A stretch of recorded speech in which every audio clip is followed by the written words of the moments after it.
Public servant hands, ladies and gentlemen. Well, I cut it open again. See, there you go. Soft hands, like a baby's Too much bum. moisturiser. Like a baby's bum. That's it. It's gonna make Hello, everyone, and all the lads. Welcome back to On The Esky. Another great start for us to kick that off. A sports podcast where we like to drink beers, talk dribble, and cover a bit of sports news as we do it. Of course, we got to talk about the cricket world. There's T20 World Cup that we had won. We'll cover that in a minute. Let's fucking go. Yeah, there's a bunch of other Australian and England-related cricket news we've got to cover too.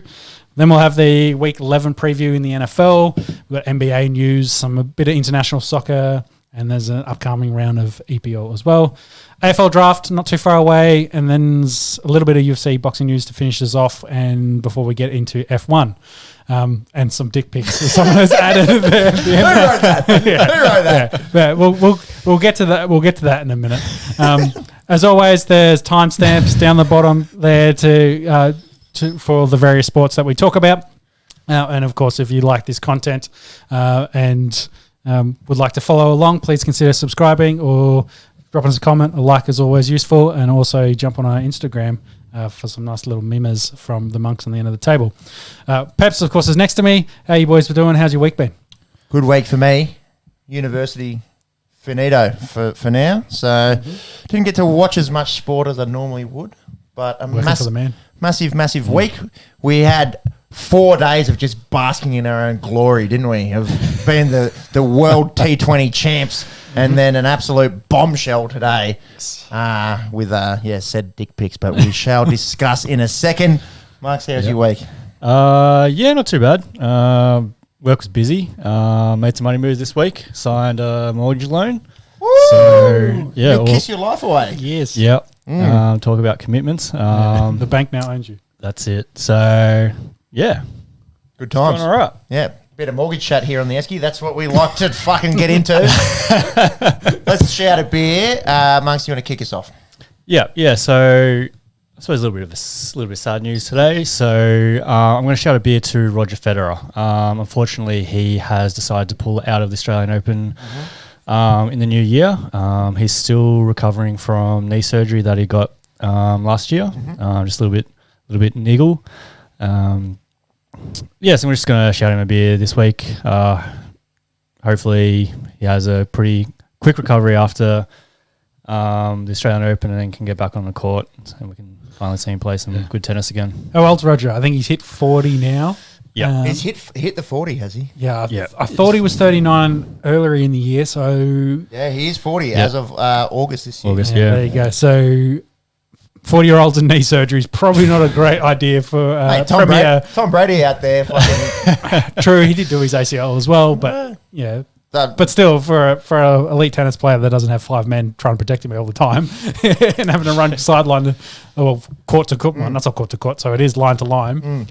It is a lot of effort and a lot of strain on the knees. Yeah, there's not much sidestepping done from Tom Brady. Those 5 men are just Giselle's bodyguards. Probably are. I'll tell you what, though, it opens the door for Novak Djokovic to become confirmed the greatest tennis player of all time. Yeah, well, we'll set the record for the most majors won by an individual. Couldn't happen to a better bloke, I don't think. Perhaps who are you shouting a beer out for? I would like to shout David Vise, the Namibian, former South African, but represented Namibia in the T20 World Cup. 8 games, 227 runs. I think that was the 6th most in the World Cup. Averaging 45, striking at nearly 130 for a player from a minnow nation to be out there. 6 overall. An excellent effort from him and the Namibians. They did get that win against Scotland and held their own in a few of their games as well. So shout out to him, David Vise. Very good. For me, I had Paddy Mills. As my shout of beer, and a bit of a running theme for Paddy. He's been doing very well in the NBA, filling in for Kyrie Irving, of course. But this shout of beer is not for his performance from a scoring perspective, but for his probably lack of size from a defensive aspect, because he did get mismatched up against Taco, the tallest NBA player in the league. We're just looking up in the list of the tallest people ever at 7'6", Big Yes. Taco Fall. Yes, not inside the top 10, but he is on the list. It says On the list. So it's massive human being. Paddy Mills on the other hand, not. Well, he's 6 foot tall, so he's taller than you, fucking plebs. He's the same size as me. Well, slightly taller than me, but yeah. Either way, The photo does look the photo does look like under 12s taking on a fully grown man. So I feel bad for Paddy. I feel bad for the fact that that's gone viral around the internet. So have a beer on the Esky from me.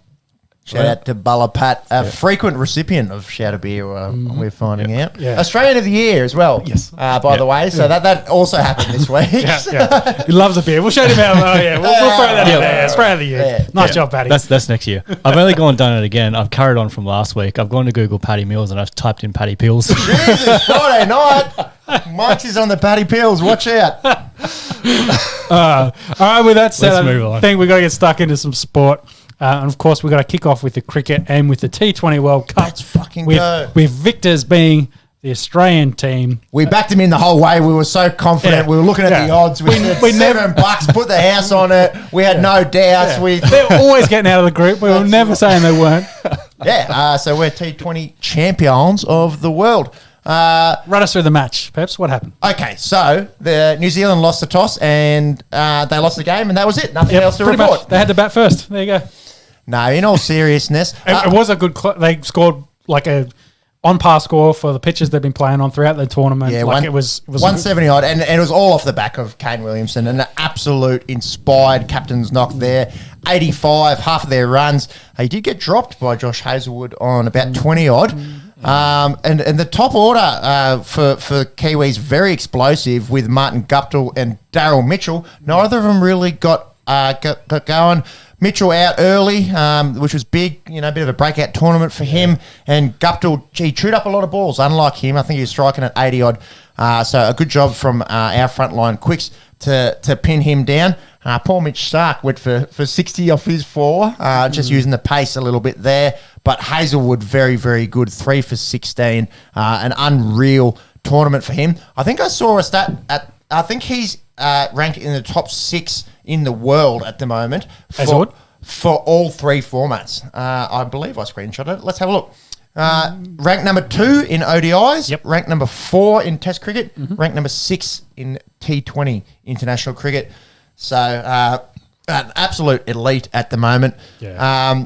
And then like we said, I reckon 170 odd was par. Like I was like, It's a par score. It's not bad. You Bad. probably won an extra 10-20 in a final. Sure, But- but the way that the tournament's played out, you know, 170 is pretty big. I think the whole tournament we had one. I think India scored 200 once, but then there was only that one score over 200. 170 is not bad. Not bad. Yeah, it's not a bad score. Finchy didn't do much, but he's got some silverware. He's one of 5 Australian captains ever to have a trophy. So good on Aaron Finch. And I'll tell you who else who good on. That's not very good English, but good on David Warner. It's better than some of ours. The monkey was on his back coming into the tournament. Well publicised, losing his gig or the starting gig at least at Sunrisers Hyderabad. Made 53 in this. Got named player of the tournament. We'll have a little chat about that in a sec.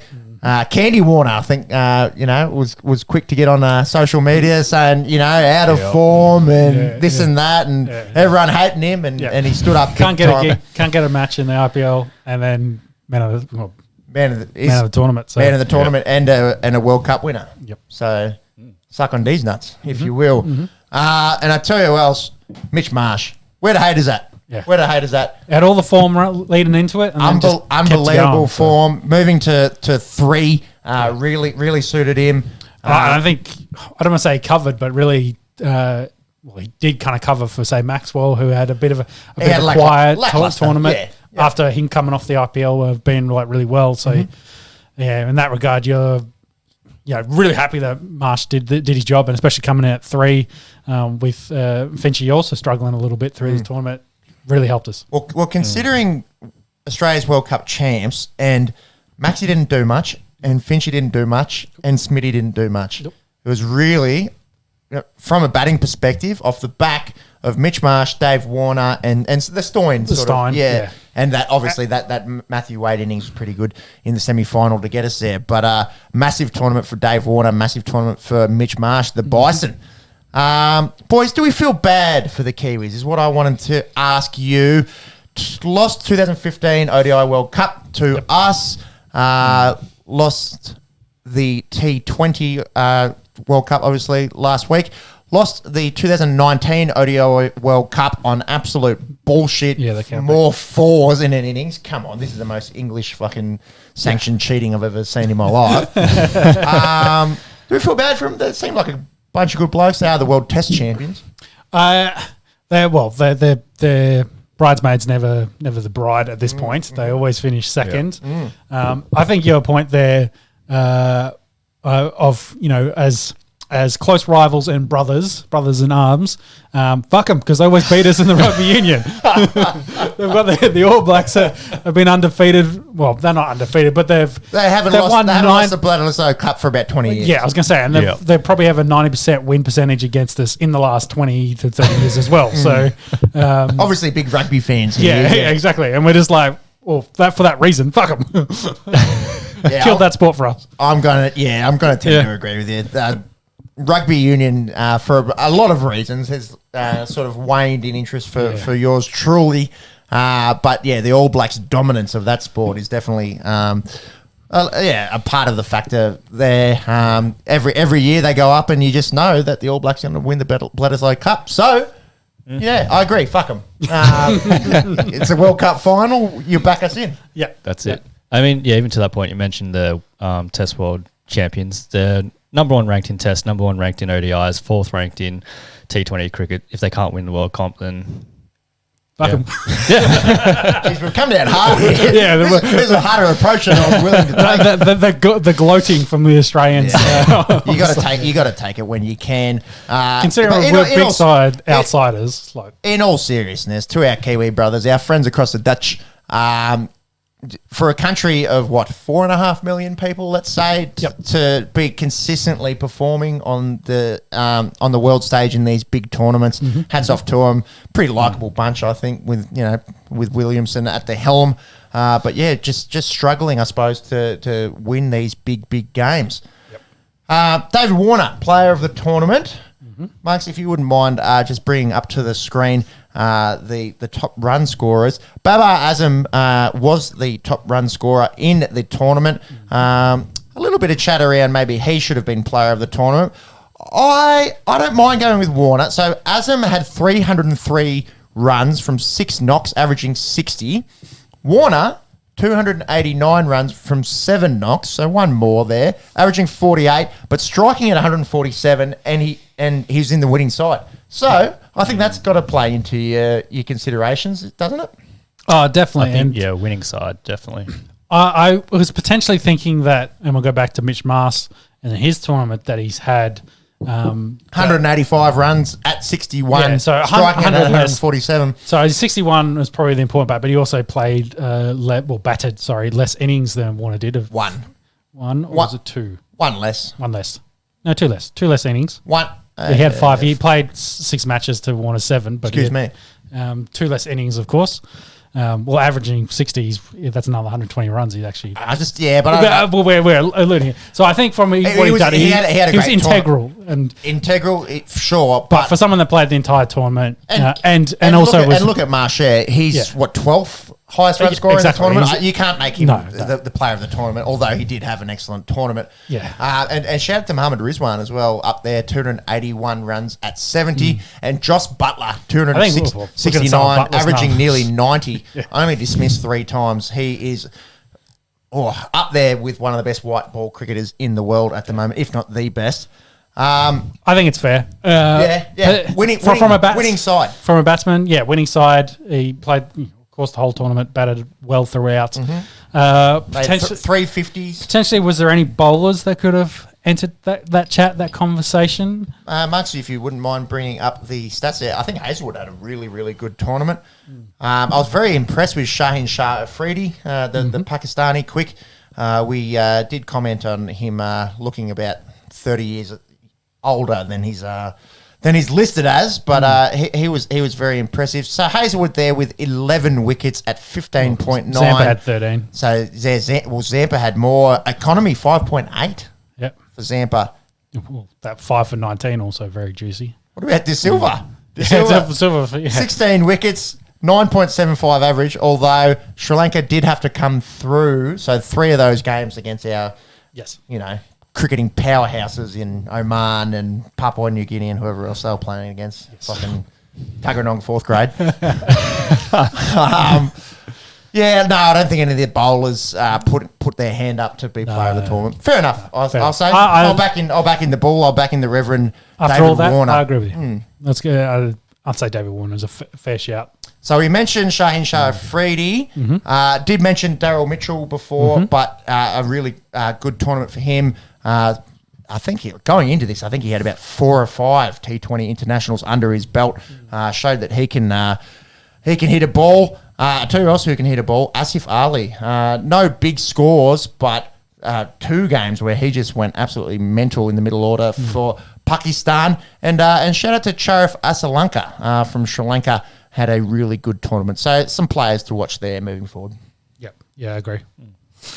Now, boys, I guess we had a fun 4 days, wasn't it? Yeah. Top of the cricketing world. Yeah. 4.5. Yeah, well, it started off us also laughing at England and what was happening over there, but I think maybe we focus on ourselves to kick it off. And Look at the man in the mirror. I'd love asking him to change his ways. I'd love for all our fans also to get stuck at us in the comments and give us a kind of the number of how many times we're going to say bulging and dick in the next 10 minutes because it is going to be a fair bit, I believe. Get the counter started. Yeah, we're going Tony Armstrong, shout out, ABC newsman. He had a did he know? Slip. Did he know? He knew. Tim Payne has had a bulging dick for months. Years, some say. And he wants to share it with the world. 4 years. So I guess we'll cover the headline. So Tim Payne has been in a sexting scandal. He sent a dick pic to a Tasmanian staffer. Of course, he plays down in Tasmania. In 2017. Just before the Ashes. So December 2017. So then, of course, it was investigated at that time. You know when Sandpaper Gate was? March 2018. 2018. So I assume this investigation was going on or had concluded before they gone, oh shit, we've been busted here, caught with our fucking pants down, and let's put in the bloke that also was caught with his pants down. Excuse the horrible pun there. So the thing that really grinds my gears here is Cricket Australia knew. They knew. They've swept it under the rug. They've gone, no worries, Painey. You go out there. You be this. You can be the. It sounds like they dealt with it at the time. I'm not sure. Why is it all coming out now? Yeah, it's very peculiar timing. It's almost as though there's a who's leaking 130-year-old tournament coming up in a few weeks. Well, yeah, true. Well, I assume the last wasn't a pommy lady, but whether the turncoats or look, I'm not condoning the actions, but the timing of this is very unusual. Yes, and the thing is, after Smith and Warner and poor Cameron Bancroft got caught up in Sandpaper Gate, Tim Payne was like this squeaky clean. Meant to be squeaky clean, yes. Leader. He's a good bloke. He's going to take us out of this shameful period. Right, yada, yada, yada. He's a good leader. He's got good captaincy skills. And CA knew the whole time that this, was there.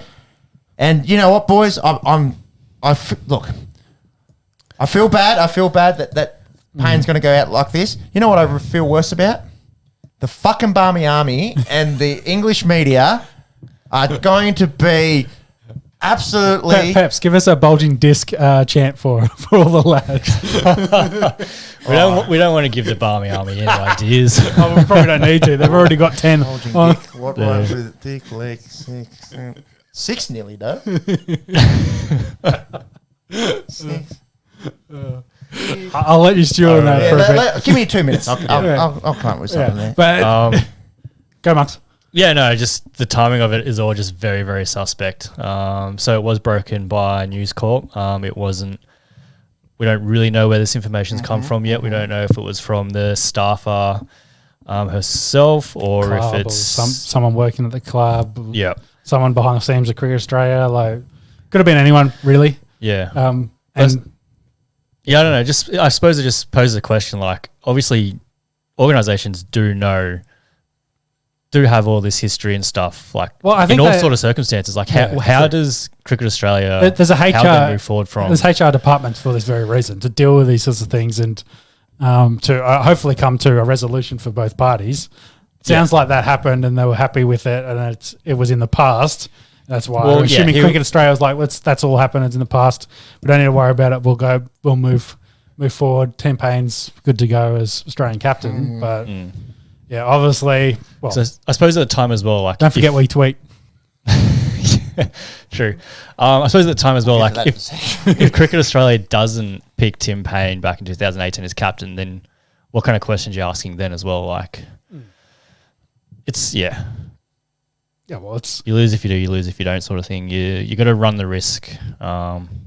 Well, they obviously thought they'd covered it or not enough, dealt with it and buried it enough that it wasn't going to be an issue from either party, but obviously someone else probably, that's what makes me think it's probably someone else that within the knowledge as, let this go, or a good journalist probing for news stories to break about Ashes to get cricket and Ashes headlines rolling because people are starting to get interested, of course, with it a couple of weeks away. But yeah, for Tim Payne, it's not great. No. So my understanding is he's quit / semi-sacked from being captain of Australia. Yep. He's still in the Ashes squad, so he'll still play. He hasn't formally been sacked from the Australian team. So of course he's still going to be in the team and our wicketkeeper going forward. What are your guys' thoughts on that and his long-term career? Because I think, and I'll say my opinion, and I think I've been saying it for months leading up past after the Indian series. If we have a bad series, if we have a bad Ashes series, we lose the Ashes, Tim Payne's done.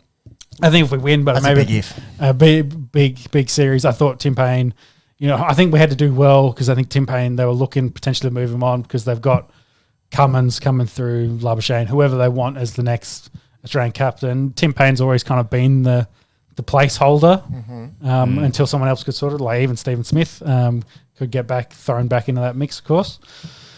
But now that he's no longer captain, what are your thoughts purely on him as the keeper for Australia? Is he first choice keeper or are there better options? I think Alex Carey should have his phone off silent tonight. Is my opinion. Sort of earmarked early on as potentially a future leader. Averages 36. We were looking at it in Shield cricket. Has a bunch of tons there. Has played a lot of white ball cricket for Australia. I think Alex Carey will be the keeper for Australia in this Ashes series. There you go. From the start, or from Brisbane. What are we not even under 3 weeks away? Right. I think Alex Carey will be batting 7 and keeping for Australia. There you go. Yeah, well, I'll take one. It's going to be a tough. I guess your thoughts as well. It's going to be a tough spot. You have given up the captaincy. Will that be enough? He was there because he's a good captain. He's a good leader. Yeah. He's a decent enough batsman and keeper. We think he's a good clubman. We're looking at he averages 30 in the Shield, has 300s. Carey has already, he's got better average in the Shield, yes. And he's made 6 or 7 tons in the Shield. Yeah. So look, plus younger. Payne's not getting any younger. No, mid-30s. Carey's 30. He's primed. He's ready to go. 5 tons he's got in the Shield, so he's already got 2 more than Tim Payne. Averages 36. That's fine as a 7. Yeah, I think Carey will be the keeper and number 7 for us in the Ashes. Matthew Wade enter the chat at all, do you think? Paul As a Wade- potential guy that's been in the squad versus bringing in a young fella. Knows the boys, did play the last time we played Test cricket, which is nearly a year ago against India. Won a T20. Just won us a half those boys. Just won us a T20. He didn't make the squad. Neither did Care. We're potentially saying a replacement at this point for Tim Payne. Look, I think he'll definitely be in the conversation. And we were talking before about Josh Philippe. Has to be in the conversation. Yeah, I think Philippe. He's still young. He's very talented, especially as a white ball cricketer. Hasn't really taken his opportunities, I suppose, when given the green and gold jersey in the white ball format. I think he will play a lot for Australia. Yeah, definitely. He's not hurting his chances. He just hit 100 in the Shield, so he's there and thereabouts. But I think you hit it. He's probably a year or two away from where you really want to be. 24, man. Like as a batsman in red ball cricket, it's pretty rare for 24-year-olds to be, out there playing for their country. So I think Philippe will definitely play a fair bit of Test cricket. I feel like this Ashes, it's Carey's time. So if that's the case, if Carey's coming in, Payne's out, who's going to be our captain? Currently, the vice captain is Cummins.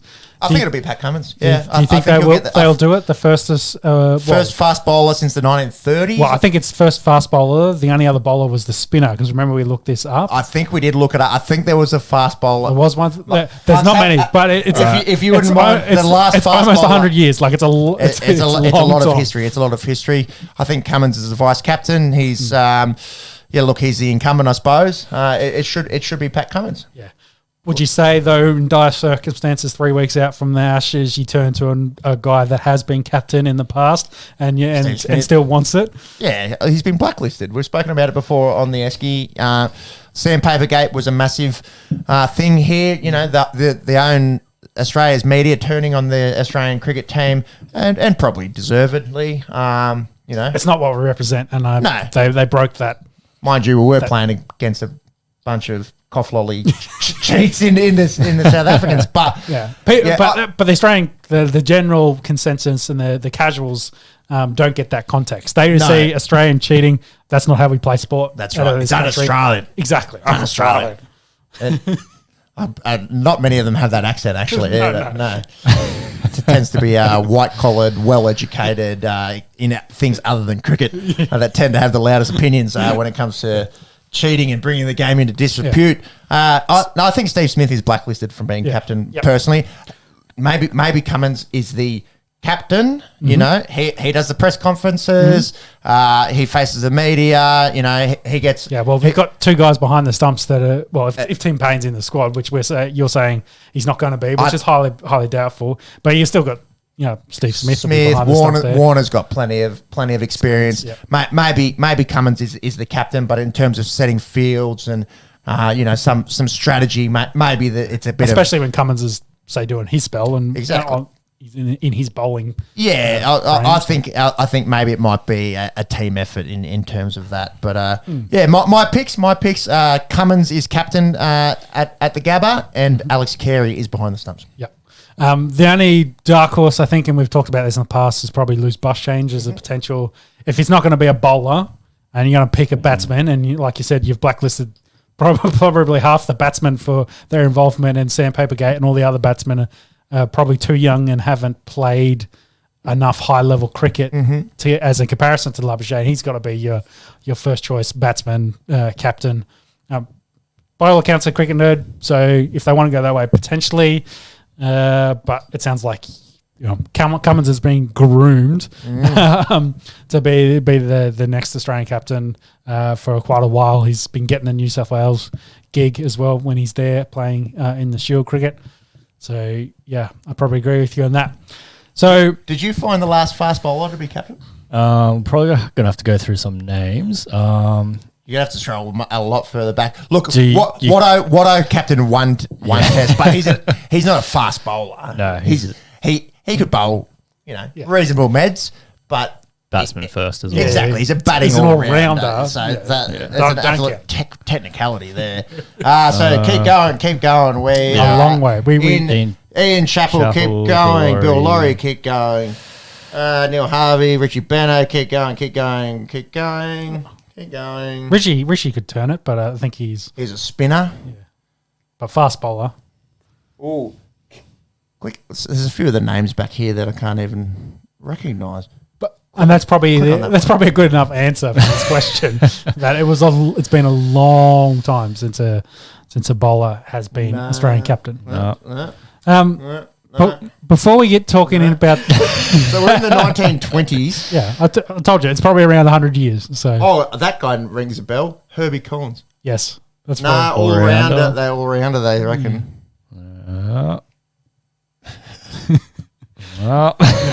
Anyway, before we It's been a fucking long time. before we get stuck into the English cricket news, Hugh Trumbull, There we go. bowling all-rounder, 1902. still 1902. Yeah. 100 years. Let's Someone might have snuck in there, but yeah. a long time. Long time is the answer. So the Ashes squad, our 15, because I think that'll then lead us into our English news. We're potentially saying there's going to be a new number 7. Monks, do you have the 15 in front of you? What's the current squad? Yep, I have the 15 or current squad before breaking news today. So we had Tim Payne, Pat Cummins, Cameron Green, Josh Hazlewood, Marcus Harris, Travis Head, Usman Khawaja, Marnus Labuschagne, Nathan Lyon, Michael Nisa, there we go. Jai Richardson, Steve Smith, Mitchell Stark, Mitchell Swepson, and Davey Warner. Yep. So 2 spots up for grabs. Yeah, well, that's what I said. Now 3. But opener, Yeah. So Marcus Harris is touted. Usman Khawaja is in exquisite form for the Queensland Bulls. Aussie, I think he's got 8 test tons and averages 42. For me, I'm on the outside looking in. It seems like there's some kind of vendetta or some kind of personal clash with the selectors and Usman. well, you've already seen David Warner's come out and asked for Harris. So whether that's already kind of a And there's a lot of hate on Harris. He's only played 10 tests and has. He's 29. He's a young fella. So Yeah, look, he probably does deserve a crack at some stage. But for mine, I think he's not putting the runs on the board like. I think Khawaja's Shield form and his Test form, when he was in the side, it's pretty hard to argue against. So there's that spot, and then that middle order spot. So if you take Head, I think that's going to be my question. If Harris is 2, then Usman and Head are probably competing for 5. Yep. But by all accounts, Heads, Labuschagne and Smith 3 and 4. Heads going pretty good in the Shield himself. Khawaja not recognised as a middle order batsman. No. I think it'll be Harris and Head that get the nod. So we're going to stick with 6 being Cameron Green. Yeah. You don't think Mish March? He's not in that squad, but he entered the conversation after his white ball. I love Mitch Marsh, one of the best white ball batsmen in the world, but it's a different game. And Mitch was tried and tested, batting 6. He played over 20 tests and really struggled. I love that he's gotten a bit of recognition for who he is as a cricketer. Yep. I think he had an interview or a tweet in after being dropped, from that Test team, and where pretty much was up there with the most hated man in Australia for some time. And he kind of the Marsh brothers and he kind of said, I want to make it up to the Australian cricket fans at some stage, and he went out and did that in this World Cup. He's in exquisite white ball form and should be part of both the T20 and ODI sides for quite some time. It's a different game. I have seen a fair bit of the noise around social media and the internet this week. Should he be considered for the Ashes? I think it'd be pretty rough on Cam Green after the summer that he had last year. Well, Cam Green's stayed in Australia, of course, and has been focused on his Shield and the long form format. Exactly, and before that, played the county season over in England, focusing on his red ball cricket. I think so. He's at fair 6, 7. Depends on what happens with Tim Payne and the keeper. Alice Carey from Pepe. So then who's our 4 bowlers? The bowlers pick themselves, I would think. So barring any kind of injury, your quicks are going to be Hazlewood, Stark, Cummins, and Nathan Lyon. The best off spinner in Australian history will be the spinner. And we win the Ashes 4-0 with Sydney rained out, I'd imagine. A lot of it's very wet down here at the moment. Very, very big time wet. It is. La Nina. La Nina. So I'll tell you where else it's wet. England. All the fucking time. Yeah. So Great segue. well, we're talking about Ashes. We're talking about England. So we'll get to who's been a wet towel. Azim Rafiq. Yes. So I think middle of It was middle of the week. It was it was 2 weeks ago that the big story was breaking that Yorkshire cricketer Azim Rafiq, I think he captained Yorkshire, Pakistani born, had been complaining of systematic racism not just at Yorkshire but through the English cricket system. Yep. Said he should have. Racism robbed him of playing for England. Yeah. Robbed him his career, I think was his quote. Exactly. And it was all through the English press. A few people got stood down at Yorkshire. Yeah, well, I think there was a hearing, or I don't think it was an official trial. There was a hearing or something where he gave his testimony, essentially. I'm pretty sure that happened this week, which is where a lot of those quotes came from. But... yeah, so the Yorkshire, so former Test players, current Test players. Gary Balance was in there. Joe Root played for Root, Michael Vaughan. Yeah, so a lot of big names in English cricket getting thrown about in this conversation for systematic racism throughout. So obviously it hurt the man and potentially mentally gave him lots of challenges and did hurt his career. But then on the flip side, today it came out that he himself kind of partaked in this casual racism that we're talking about with his anti-Jew or anti-Semitic.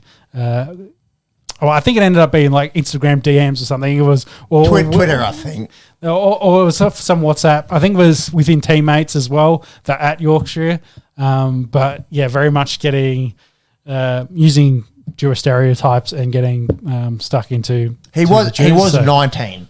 Like that has to play into it. I was pretty vocal on this podcast about the Ollie Robinson stuff, saying can you hold someone to account over things that they said 10 years ago? My feeling is no. I would expect someone to grow up a fair bit between 19 and 30. Judge the man on his current character. Exactly.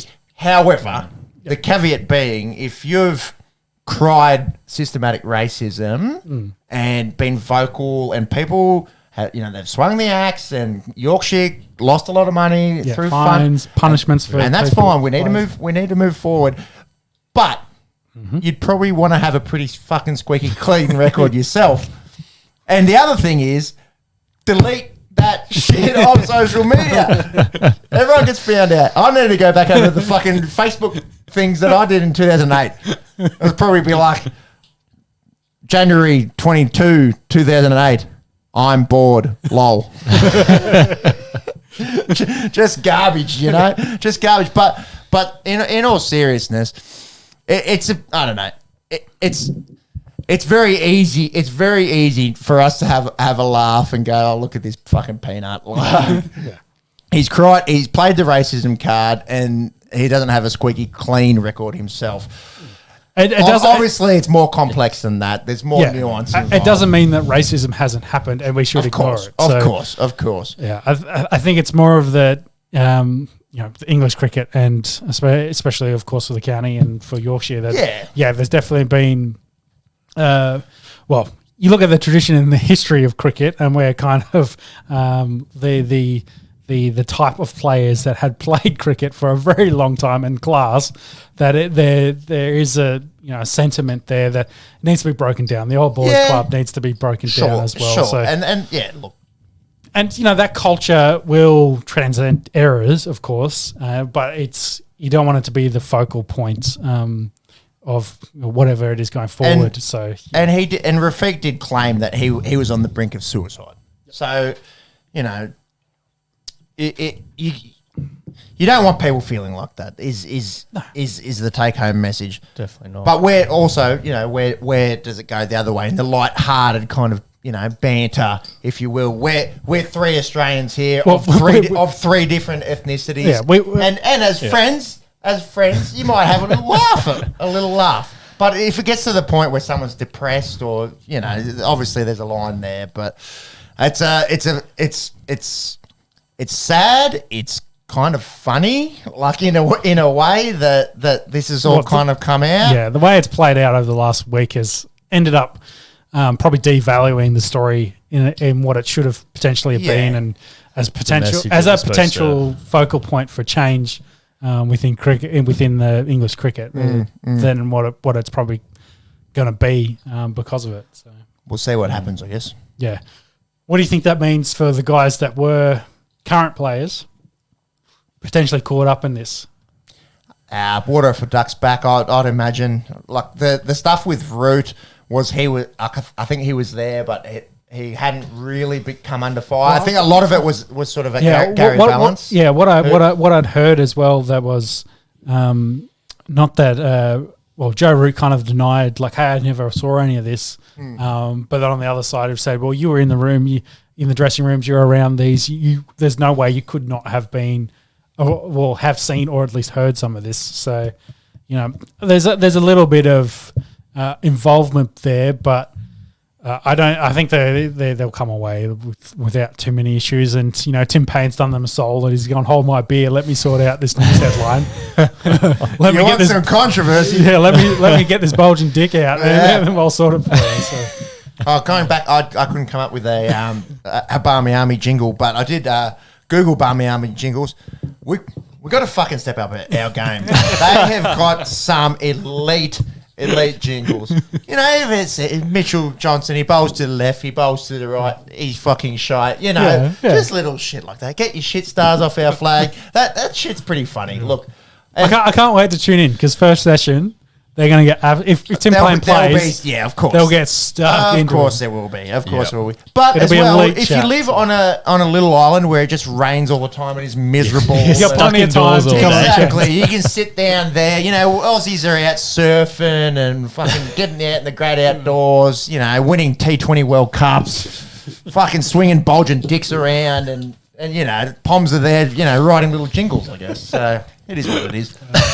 Yeah. Someone get at us in the comments with a bulging dick. Any solicited? Jingle or maybe not in the comments, maybe in the DMs.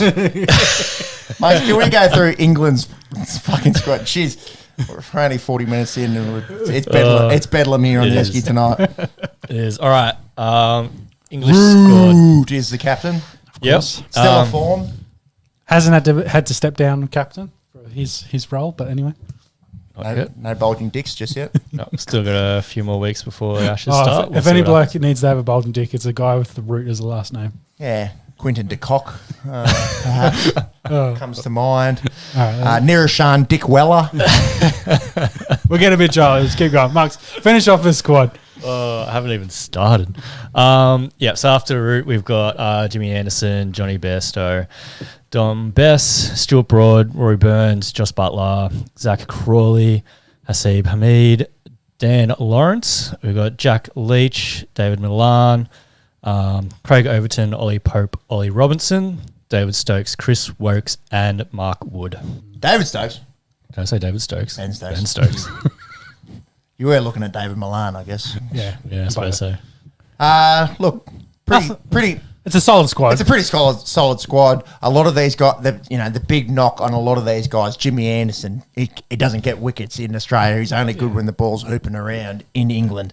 I feel bad for him. Like, he's got to carry the English squad, and he's played for donkey's years. He's going to have the worst arthritis when he retires. It's weird. Some guys just don't break down. Yeah, he's an absolute workhorse. Absolute workhorse. He's on that TB12 diet. Yeah, vampire shit. Anyways, Ashes starts in less than 3 weeks. Both teams are having intra squad warm ups. So a little 3-day sort of intra squad. And going back to Usman Harris conversation. If Usman hits 100 in that, and Harris gets 0, or fuck all, let's say barely makes double digits. I don't know. There's I think it's obvious. You have to pick, but there's some kind of politics going on under the surface that we don't know about. Yeah. I hate to circle back on it, but I'd be interested to see what happens in that match, and then what happens. It'd be interesting. Yeah. But you look at the numbers, and Usman is your clear favourite. You look outside of the numbers and whatever's going on. Yeah, you pick your back sticks, I think that's what you say. We'll find out. Run us through some Shield. I think we covered a little bit of this, and then we'll finish off with India and New Zealand to finish off our cricket chat so far. Jai Richardson in that Ashes squad. Man of the match, WA versus Queensland. These bowling figures, I think, is like when I was bowling in the backyard against the invisible bat, this is like kind of my bowling figures. This is against Queensland, mind you, a pretty handy side, especially on the stick side of things. 22 overs, 13 maidens, 5 for 23. He took Michelle Pfeiffer and went for 1 and over. Thank you very much, Jai Richardson. Put on a few kilos, apparently, through winter time. He's bulked up. He's not the tallest quick of all time. So, yeah, hitting the gym and trying to get that body a little bit, stronger, more durable. And it's obviously paid dividends. Kawaja, we did mention it last week, had 70. And as aforementioned in the podcast, Josh Philippi made 129. So WA win that one, and then a draw between South Australia and Tasmania. Not too much to write home about. However, Henry Hunt, the young stick, I think he's out of Cowra, just up the road from us here in Canberra. 134 opening the bat for South Australia. He's into the Australia A squad. Keep an eye on him. Probably not this series, but in the future, very likely to get himself a baggy green. India and New Zealand, straight off the back of the T20 World Cup. I find this odd. Why do they turn around and like, let's play a T20 series? Where are they playing this, by the way? In India. It is winter time, or going into it, essentially. And I can answer your question there, Sean. Yeah. Hey, must be the money. Well, I guess if you want to come to India and make a few quick millions. Well, I guess with the IPL and then the T20 having to finish outside of India, to get some cricket to bring it back in India, the local economy, etc., etc., etc. I understand now. They've probably begged the Kiwis and say, just stay over here for an extra couple weeks. Must be the rupees. India won. They love winning in tournaments that don't mean fucking anything, don't they? Won the first T20. Surya Kumar Yadav, very good. He had 60 odd. Martin Guptill actually had a pretty good stick for the Kiwis, but not quite enough. So that is the first of 3 T20 internationals going into 2 tests. So when do they play these tests? This side of the year or next? No, it's like December. Yeah, it's in like 10 days or something. So they've got T20 2 and then T20 number 3, and then straight into 2 test matches in the Indian winter. Yeah, I'm assuming, of course, they're also flying out their test players as well, not just the guys that played the T20 squads that would have been in the continent, or roughly in the continent. They'll be full strength squads, which I find very interesting. Of course, both playing in that ICC Championship game, World Championship game in the middle of the year. Or say New Zealand's 1-0. We think that should be a three game series at least. We're getting the other 2 of that in this. Maybe listen to Esky, mate. Though on home soil for India, there's no classic ICCB. just rinsing a bit of cash and trying to spin the needle towards India. Though it means nothing, I think if New Zealand can go into India and win away, like win at least 1 or 2 of these, they can, that I'm going to say that overall series for them is going to have been won by New Zealand, and for me that kind of cements them as probably the number 1 test team in the world. Where are these 2 tests matches? They must be in the south of India.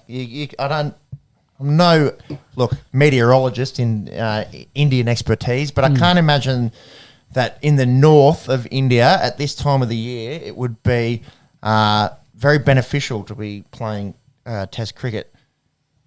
Kanpur, that's quite northern, I believe.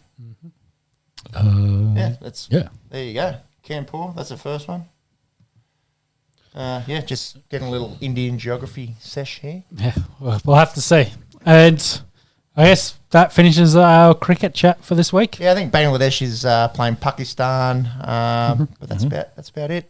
A big week in cricket, obviously. Surprisingly big week in cricket. It wasn't to start off. We were just going to talk about Australia winning the World Cup for 30 basking out minutes. glory, And then all this other shit happened. It was, fuck me. Yeah. Well, it was a fun 5 days, wasn't it? Yes. Okay, boys. I think that means we now need to get stuck into the NFL and getting stuck into our NFL hour as always. Lots of games to review. Of course, a little bit of news to kick off. I don't think we need to talk too much about Gruden. It's official, though. He's going to sue the NFL for... unfair dismissal? Slightly different ruling, of course. Again, we're talking US bloody laws. I think defamation's in there. There's a whole bunch of other things. But essentially, a character, like destroying his character or some shit like that, leading, of course, to his sacking. Yeah, so all of that, considering... that nothing has come out about Washington Football Club. I think it's the step for them. Gruden's probably not going to get anything out of this, or probably maybe it's a settlement and they tell him to fuck off. But the idea, I think, is it's the step in like, hey, I was the one thrown on the bus here.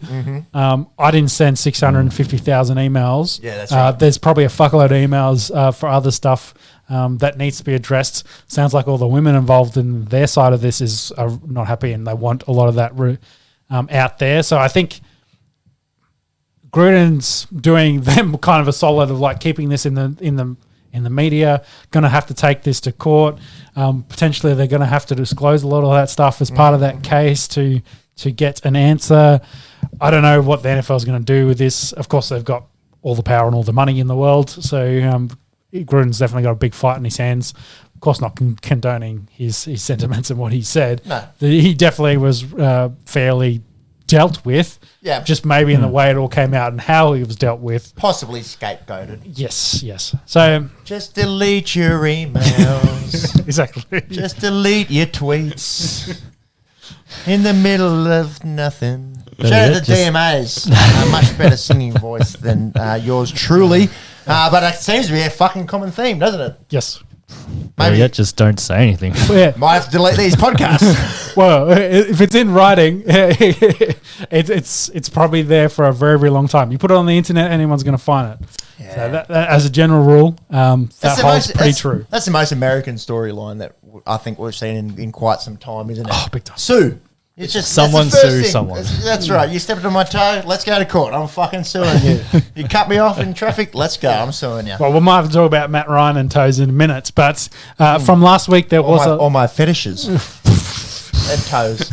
We talked about that's a joke. We talked about your mouth and your missus last week. We don't need to talk about your fetishes. Hey, leave her out of it. Anyway, so. Last week, a lot more upsets. I think you didn't get your tips in. I forgot to do my tips. I got the away team, and I got one less than you boys. So, obviously, another crazy week in the NFL. And how good's the product? Week in, week out. There's just upsets galore. There's storylines. Some games you're just like, what the fuck am I watching? Let's think Lions versus Steelers. Yeah, that was really bad. That was really bad. The weather, obviously. The weather played a part. The teams kind of sucked. The quarterback, problem for the Steelers with Big Ben being out.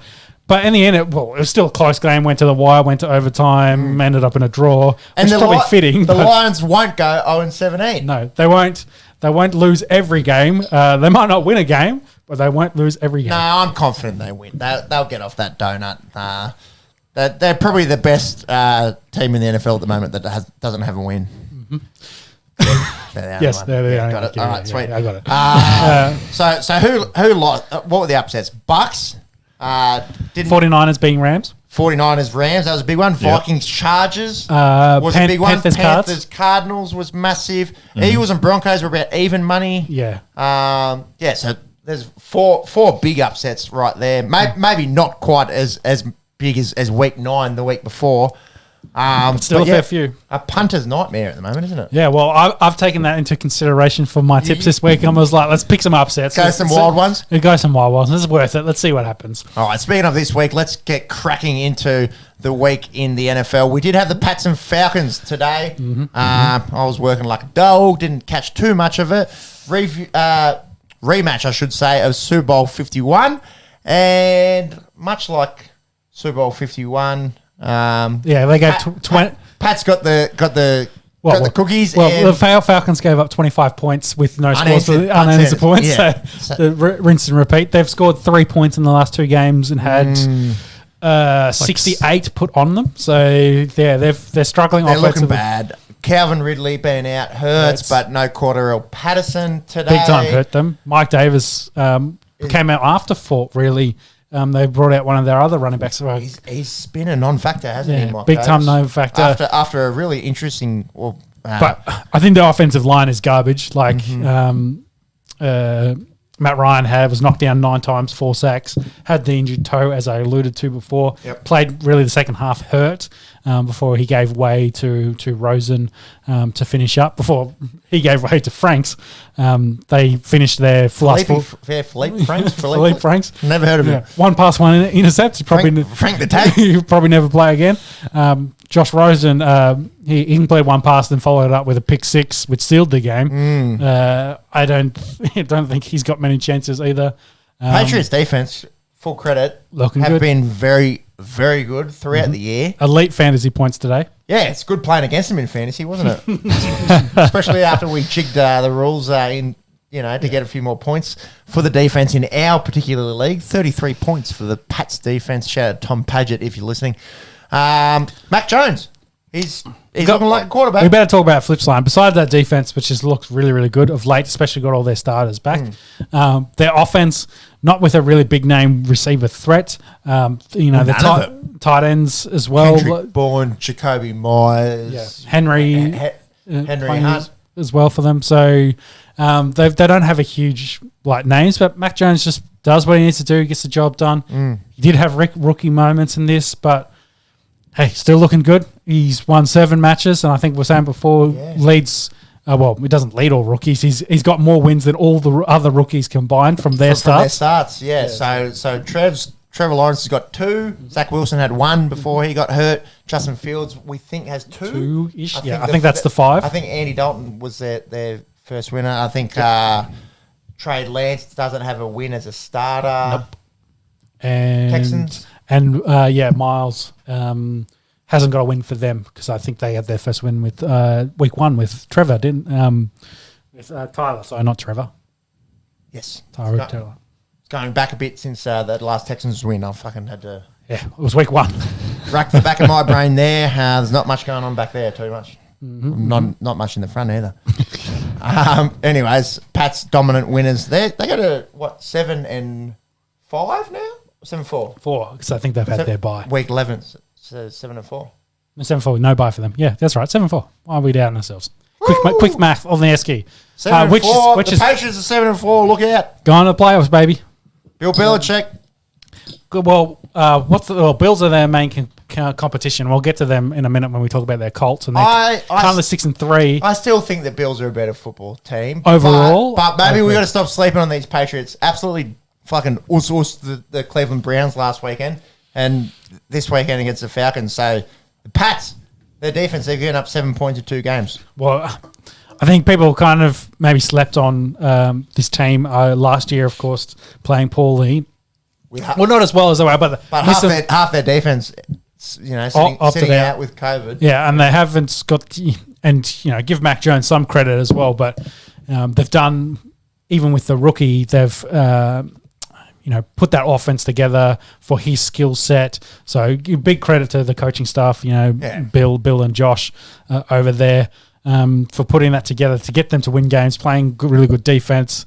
That gritty kind of Patriots football that you're known from, say, Tom Brady's early years. I was just thinking that. Yeah, early years there. So those Rodney Harrison, Teddy Bruschi, Richard Seymour days. All big time. When that defense was just legit and Brady was just the classic young game manager. Doesn't have to go out and throw 400 yards. Just do enough. Get some Don't points. turn the ball over. Run the ball well and play hard D. And that's what they're doing. It's like it is like a young Brady offense. It's scary. It's scary. Yeah. They've found the perfect. It is scary. It could be another 20 years. I fucking hope not. But Yeah.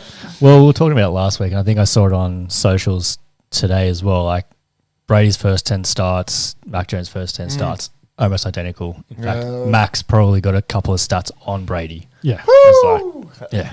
Very scary for anyone that's not a New England Patriot fan. Yeah. At all of America outside of New England. Anyways, we've got games to get into for Sunday. Let's preview Sunday. We kick off, of course, with 49ers taking on the Jags. We did mention the 49ers demolition of the Rams before. Kyle Shanahan, I don't know if he's lost against the Rams. I believe not, or he's like 4-1. He's a crazy record against the Rams. Max, can you find out Kyle Shanahan versus the Rams? He loves the Rams I don't game. think he's lost. Because I believe him and Sean go back. I think they crossed paths at some point, but also being very young offensive coach minds, there's definitely a rivalry there. But for whatever reason, Kyle just gets those 49ers, G'd up for this game. And it was classic Kyle Shanahan offense with the running. Garoppolo threw 19 passes. Yep. Just fucking feeding Mitchell. And who thought they'd pound the rock against Aaron Donald and fucking Von Miller first game? I got to say, some of those George Kittle blocks on Von Miller this week. Holy shit. Oh, yeah. There was that one, they ran out left, and he drove Von Miller, like one of the best defenders in the last 10 years, drove him back 10 yards and then put him on his ass. Yeah. Buried him. So. George Kittle. It's not just scored a touchdown in that game as well. Yeah. So I think George is definitely back from his injuries early in the season. So, which is a huge get for the 49ers. I think the 49ers maybe sneaky good. I think they've been unhealthy. They were definitely unhealthy last year. They start getting all their guys back. Of course, they've had all their running backs injured. Mitchell, I think they found something there. We'll have to see that. Debo Samuel was huge for them being healthy. Oh, yeah. He's big time huge. He fucked my ass in fantasy. Not in our league, my other league, where I'm 1-9. Thank you very much, ladies and gentlemen. I'm glad you listened to us talking about football. Almost as bad as your league with us. But anyway, we'll keep going. Oh, come on. I'm not too bad. 4-6. In that league, I think I have 60 points less than the guy coming first. So that's fantasy football for you. Ladies and gentlemen, luckily, I guess it doesn't really mean anything. No. But in this game, they do take on the Jags. The Jags played a pretty competitive game against the Colts, but of course did lose. Yeah, by a touchdown. I think it was 23-17 after beating the Bills. Maybe they're not that bad. Credit where credit's due. They've got some rookie quarterback. They've got pieces. I think we're talking about it. They've got pieces, got some stuff they need to build around. They're a year away. Yeah, a year away, maybe two. They need to draft really well and pick up a few key pieces, and then they can be in that conversation. I think we've seen enough out of Trevor. He can definitely be a quarterback in the NFL going forward. Yeah. So, do they win this football match? I don't think so. Yeah. Even though Jags are at home, I think 49ers, hopefully they've got their mojo. I think that's what they needed. They needed their form from 2019, not last year's form. The form that took them to Super Bowl year. Yeah, the form that took them, really deep. They're healthy. Bosa's, dominant again. That I think is where that's a team they could probably potentially get back to. Is Jimmy G that quarterback for them long term? Maybe this season. But anyway, I think they win. I'm picking 49ers. Don't sleep on Jimmy G. He's been, the last month has been really good. I think he's been a fantasy weapon. And not in the last game because, of course, he's 19 passes. Sure. But he threw 2 touchdowns, didn't turn the ball over. Still winning football games. That's what matters. Jimmy G. Yeah, Niners for mine. I would love to know the odds. You'd imagine the 49ers pretty sturdy favourites here, Max. Yeah, $1.30-ish. Yeah, I've gone Niners. They are $1.30-ish. They are favourites $1.34 at the moment. The Jags are out at $3.30. We have total match points of 45 and a line of 6.5. What was the match points? 45. I like unders. Just the way the 49ers play. The Jags just can't score that many points. So it would not surprise me if this is a bit of an unders game. And I'm making sure I do my tips this week. Well, who did you pick out of Pats and Falcons? The Patriots. Got away to. Yeah, very good. Thank God. So, game 2. Colts taking on Bills. We alluded to Bills before. Now behind the Patriots in the division. So they need to get a win to keep pace. They come against the Colts, who are at 5-5. Did get that scrappy win over the Jags that we mentioned, but I think they're 4-2 of their last 6. from memory. They started off poorly and they've turned the season getting healthy. on its head. Jonathan Taylor is the number one running back in the NFL. It took him an extra 2 games to get there, but I think he's like a yard or 2 ahead of where Henry is. Again, give Henry some props. He's crazy for that. But Jonathan Taylor is leading Russia, which really helps Wentz. I think we've talked about Mark Williams in the past, Mo Ali Cox as well. Like they've got talent on that offensive ball. Defense is good. Darius Leonard, I think, got injured against the Jags. Did he play?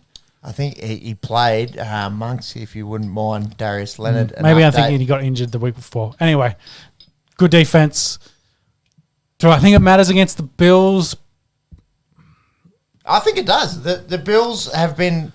They smacked they average against Jags, and then they come out and smash the Jets. Yeah, they smacked the Jets, but the 2 weeks before that, obviously had that shock loss to Jacksonville, and that week against Miami, they weren't convincing in that game. And that's probably 3 of the worst teams, of course. Yeah. So look, there are some question marks around is that offense actually that good? I think so. I think the Bills get it done. I think this will be a very close game. Yeah, I think this will be a competitive game. Anyone want the upset? Let me double check. I'm pretty sure I picked Bills. I'd like the overs, but I think it's going to be a very high total match points in this. What is the total match points? I'm not certain on that. I think both teams have got great defenses.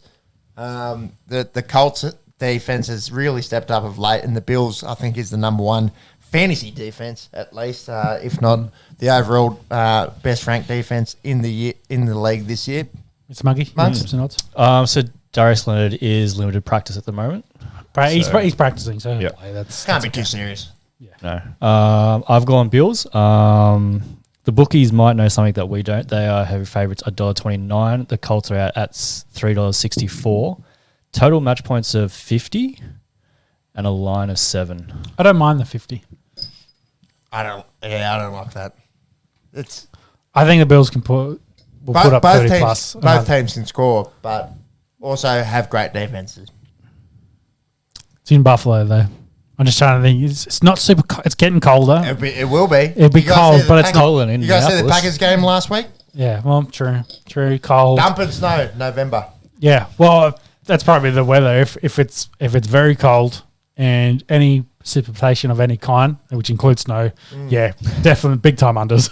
Interesting that that game Monday morning here, unseasonably cold in Australia, dumping down snow in our Alps and dumping down snow in the Northern Hemisphere. Global warming. It's climate change. I guess, it becomes more erratic. Anyways, that's definitely a discussion for another podcast. Anyway, we're going to talk about the game of the week. We've got the Dolphins taking on the Jets. Blockbuster. Both having 7 losses apiece. Jets, of course, were smacked by the Bills last week. Mike White threw 4 picks.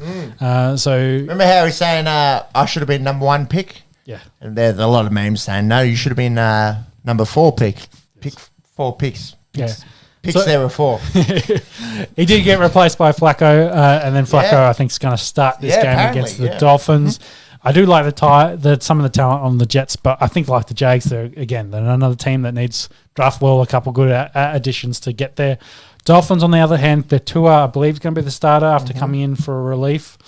His finger's okay. He played the rest of that game and was pretty good. Tell you who else who's okay. Their defense been really big against the Ravens. Not too bad against the Bills the week before. Yeah, they've got a really good corner, if you don't mind. So their corner, Rhodes, Xavier Rhodes over there. Xavier and Howard. Howard, you are right. Yeah. Did you tip the Jets though? I did. And thoughts? And it's one of my upsets here. I don't know. I like. It's probably because I got a couple of Jets on my fantasy football team. I like what the Jets have been doing. Their defense stinks. I like what they do. They've got some talent there. I don't think Flacco is probably going to get the best out of them. I think he's a bit past. He's absolutely elite. But, he can do enough to win your football game. He is a Super Bowl winning quarterback, of course. Dolphins, they just don't impress me, and they're away from home. It's going to be in New York. Could be a bit chilly up there as well for this. I don't know. Jets by hair. This will be a close game of absolute shitness. This could be a draw like the fucking Lions Steelers game I don't think this is the elite football match we want to watch and probably talked enough about. So Miami for mine. I think they get the job done. They've won 2 on the trot. I think their defense is stout. But yeah, I tipped the away teams last week from not putting my tips in, and I did it just as well as you guys. So yeah, disregard whatever I say. What's the money on the table? Basically, what you're saying, it doesn't matter who you tip. The away team in this. Yeah. I have gone the Dolphins as well. They are favourites $1.54. Total match points of 44.5, and the line is 3.5. Don't like any of that. That's way too much on this game, I reckon. Yeah. Moving forward to the Washington football team and the Carolina Panthers. Both teams coming off big upsets. I think a slightly interesting game because of that as well. Mm-hmm. As you mentioned, the Washington football team, they beat the Buccaneers. Mm-hmm. Very surprising there. Of course, coming off the bye, they did lose Chase Young with an ACL injury, which is a huge loss for them. They did pick off TB12 twice in the first half and held him to under 300 yards as Monks has a big cry on the end of the table there. Taylor Heineke was pretty good. I think Anton Gibson, for a guy with shin fractures, getting 24 carries and getting a tutter as well, did pretty well. So that was a big win. And then if I flip the script and go to the Panthers, Cam Newton. I'm back. Yeah. I'm back. A little bit of gadgetry to get him back in the offense, but he rushing touchdown, pass for a touchdown. His first 2 touchdowns. I don't think they were saying it's never happened for a guy in the NFL. His first 2 touches. Yeah. I know a few blokes that, their first touch has been a touchdown, but to follow up with your second one. Rushing touchdown, passing touchdown. And that passing touchdown was elite because he's coming in, they're like, oh, we know what's happening here. Direct snap, Cam's going to try and fucking run it down our throats. He kind of just takes off to the right and just goes, Robbie Anderson on the out. On his tit. And you got to remember, this is against the Cards, and their defense has a lot of good names and talent on that side of the ball too. Sure do. And for them to get in there and got smacked. They got smacked. Mm-hmm. They didn't have Kyler Murray or DeAndre Hopkins. Their offense was a bit sticky. Yada. Yeah, but their defense was basically... Their defense was fine. Yeah. And Carolina... The defense have been holding them together for the last couple of games, I suppose. So, yeah. I'm back. So Cam Newton will be the starter. So PJ Walker... only there as a placeholder, unfortunate for him. Great XFL career. Yeah, well, we thought it was the case. You give Cam Newton 10 mil. You're lining him up to be QB1. This bloke was the MVP 5 years ago. Yep. Look, he had a stinker of a year last year at New England. No one's arguing that. Mm-hmm. But I think people in Carolina are pretty pumped to have the bloke that took them to a Super Bowl back. Well, I agree with you. Nostalgia's good, but how far does nostalgia go? Because if you look at some of the Star Wars trilogies, it doesn't help you out real great. Are you talking about the last 3? Because they're horrendous. they're very bad. Yeah. They stink. So TV shows are good though. TV shows are good. But I guess of nostalgia, first 6 Star Wars, not too bad. Yeah. Look, Jar Jar Binks, take it or leave it. So my point being that him coming back and doing well in this initial game was good. I just wonder how long that they stick on his side, whether it's 1-2 bad games and others like. Yes. So what you're saying is you've taken the football team in this? No, I haven't got to my pick in this, but I'm pretty sure I picked Panthers. Why are you hating? Because I think in this game, I think they've got some talent. But I'm just thinking the narrative, the long term story for Cam. Okay. Yeah, because he did have a pretty good start with the Patriots last season. Yeah, well, he did score 10 rushing touchdowns last year. So and for a team, but just couldn't get the ball going. Yeah, follows that storyline. Yeah. starts off red hot, and then Plus, he didn't have CMC on the Patriots team. And CMC was happy to have Cam back. You could see how pumped he was. Throwing a little, little dance move when Cam was running his first touch in. He's just like CMC will be pumped to have Cam back. He can't wait for these RPOs. He's just like, let's fucking go. Panthers for mine. Great showing from the Washington football team. Who knows? The NFL is very surprising of late. I think this game will be closer than people think. I'll go Carolina. I've gone pick Panthers as well. Chase Young's a huge out for them. Massive. I think they're front seven. And I don't want to say Tom Brady is the greatest football player of all time, the GOAT. His one weakness is probably coming up against a really good front seven or front four that harass him. That's always been a little bit of a concern, but I think most quarterbacks have that issue when they're getting under pressure. If a 300-pound man wanted to break my legs, yes, I would also perform very well. I think Washington did enough in that regards to get that win, but without Chase Young, this is a different situation. I pick Panthers. Let's finish this up, Max. What was your picking odds? Yep, I pick Panthers as well. They are favourites leading into the match, $1.60. The Washington football team is $2.36 at the moment. We have total match points of 43 and a line of 3. I'll probably leave most of that alone. Any odds of getting a repeat on I'm back?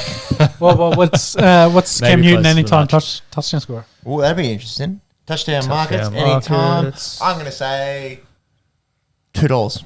$4. How many? I said 4. No, I don't He's think a quarterback. That, yeah. What have we got there? That is Washington football team. Cam Newton, anytime, $2.25. There you go. Suppose you got a problem. I withdrew from Sportsbet this week. Withdrew. Amount undisclosed. Yeah. Who's Drew? Was it money you'd put in and then it had decreased and then you took out what was left? No, because I don't have that much money in the first place. Anyway, well, what's the next match? What's the next match we got coming up? It's funny because it's true. All right. Ravens Bears. Bears, yes. Both. This is a very weird one. So the Ravens, a few weeks ago, we're going. These guys are legit. Like these guys, AFC Championship game. Let's do it right now, and then go out against They lose against Miami. Yep. A few weeks before that, they got smacked by the Bengals. Lamar's not happy. Is the other thing? Reckon? Well, watching that, I think he's carrying the team, essentially. That's my thoughts. Okay. And you could see some of the demeanor on that, what he wants, what he was trying to get out of, we talk about the offense, it just wasn't there. Just wasn't, whatever it is, it's just not clicking. Of course, they cut Lovie and Bell during the week as well. Yeah. So it sounds like they're going to stick with Freeman and Murray because I think Freeman's now, and Murray's getting more healthy. Yep. So remember how we're talking about deleting tweets? The other bit of advice that you should take from a guy that's had a few beers on a Friday night, don't hold out. Yeah. Sign that $60 million contract for a couple of years. Who has held out and it's gone well for them? I'll wait. That'll be a challenge for Mux there. I'll wait. Seriously, who has? It never goes well. Anyways, Le'Veon Bell aside, the Bears coming off the bye, they're at home. The Ravens don't look like the Ravens. Their defense has been ago. A bit of iffy as well. Yeah. I don't know. Any upsets? They need to click. Did I pick the Bears at home? No, I don't think I did. After all this hype, I did not either. I think the Ravens still a better football team. We want to see that chemistry. We want to see them click. They need to get together. I'm a big Justin Fields fan.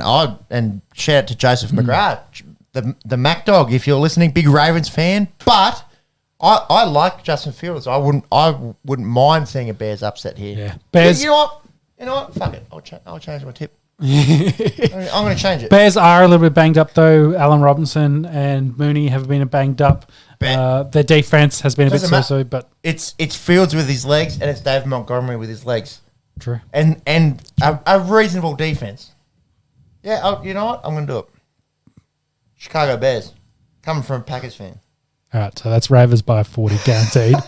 Monks, what's your tip on odd? Chris Johnson held out 2011. CJ2K. Yeah.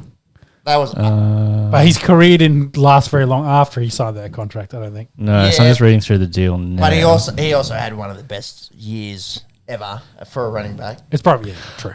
I suppose in terms of he won because he got paid out bulk cash and his production went down. Yeah. So he got paid more to do less. I agree. You found someone that did well. I'm surprised he got the accounting right. Jamarcus Russell. Apparently. Yeah. Oh, yeah, because that's the reason they've got a rookie cap now for the NFL draft, because he got paid. He got paid, but he held out because he wanted to get paid, and the Raiders basically had to come to the table with a ridiculous deal for him. He basically got like an Aaron Rodgers 15-year vet deal as a rookie. What did Jamarcus Russell make? After months of holding out, number 1 pick, 2007 draft. 6 years, 68 million. Yeah. 68 million. And for a bloke that... What year we talking? No offense, an excellent athlete. 2007. But someone that literally did fuck all in the NFL. Yeah, well, in today's money, it's almost double that. So I mean, that was a 10 million a year average. That's 20 mil now for a quarterback. So hey, must be the rupees. That puts you. That's top. Well, the quarterback market's going crazy at the moment with Dak and etc. doing 30 plus. But it puts you very, very high for market for money. Did he not play it down? I don't know if that's Surely right. he played. Maybe this was after his rookie year. Oh, Jamarcus was all kind of fucked up story. Have a look there. Anyways, anyway, should we preview some games? We'll talk about that when we get back to the Raiders, which I think are playing. Yeah, they're playing late game. Anyway, games. We finished this game.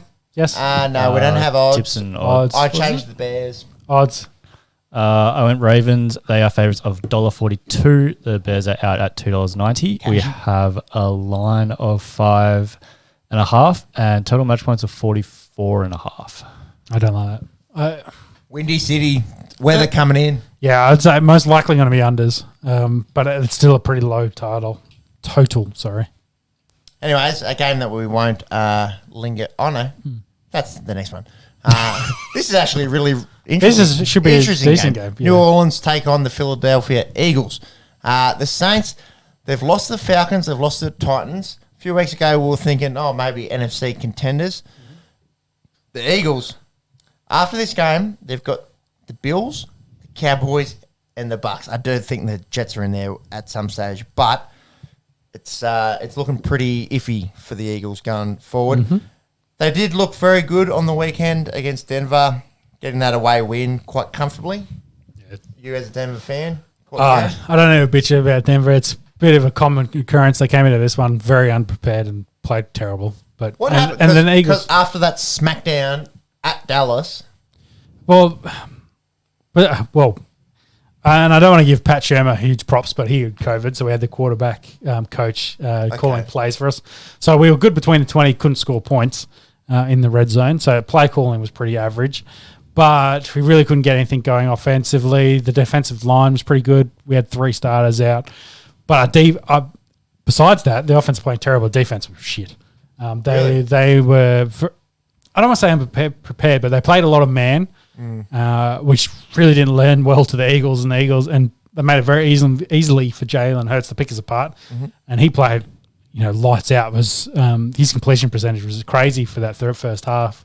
He's pretty good, man. He's not bad. And then add in the run option there, and it just killed Denver. And we played a bit more zone start off the second, and Eagles struggled a little bit, but then they got set with that, and Jalen got good, and they finished off the game. So. The Eagles aren't bad. I think they miss. They've got a good front 7 or good front 4, but they miss a bit in the secondary. I think they miss a couple of weapons on offense, of course. Smith is elite for him. The Smith Patrick Surtain battle was very good in this game. Wasn't it? We'll add. But outside of Smith, of course, I was playing against Devonta Smith in fantasy. Yeah, so I think Smith as a. Where's his haters at? He's too small. He's too skinny. Too skinny. Yeah. Well, you look at all the number one wide receiver, well, the first round wide receivers that came out. There's even Jalen Waddle. He's had a great year. Waddle's too. going nuts. Jamar Chase is an elite wide receiver. Devontae Smith. Mm-hmm. And I think there's a fourth one, but I can't remember off the top of my head. But they're all been doing very, very well. I think Elijah Moore was first round, wasn't he? So, and he's had a couple of good weeks. Kadarius Toney. Yes, and he had a couple of good weeks too. So, it's great for wide receivers first round, of course. Do I think the Eagles beat the Saints, though? I believe I said yes. Oh, that'll be a nice upset. Yes, I picked them as an upset. Yep. I just don't like what the Saints are doing. I don't like what they've got at quarterback. The defense is still good. Kamara was out last week. I think he's in this week. Yeah. But Ingram did nothing in kind of coverage. He scored. He scored, but it's hard to cover for Kamara. Let's be honest. Sure. So he didn't have a Kamara game, is what I'm alluding to here. I don't know. This Eagles at home. I do like what Jalen Hurts is doing. It's going to be a close game of footy. I just don't think Saints got a quarterback to get them over the line. I have gone New Orleans here. I think the defense is still pretty good, although a little bit lackluster the last few weeks. But I'm not confident here. I do think the Eagles. I'd be really interested in what the odds are going to be in this one. Whether the bookies are. I reckon this on the same page with this might be an even money game. There you go. It might be an even money game. What's the draw play? Mate, you've had a little peeky boo, have you? I have. So yeah, to that, I have also picked the Saints, who are going to be the upset for the week. So Saints are actually underdogs, $2.11. Eagles are in front at $1.73, so still close-ish there. We've got total match points of 43.5 and a line of 2. What's total match points? 43.5. 43.5. Yeah. Very hard to call. Yeah, it's close. I think this will be a surprisingly good game. I just don't think the Saints have the right quarterback play to get them a win in a close game. The bookies agree with you, Sean, apparently. So, yeah. For what it's worth. One where I imagine the tips will be pretty unanimous is the Tennessee Titans taking on the Houston Texans. Texans coming off the bye. Yeah, well, the Titans got bye this week, so.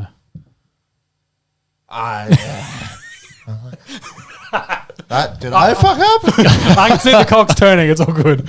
Very slowly, ladies and gentlemen. The Titans, they lead the AFC.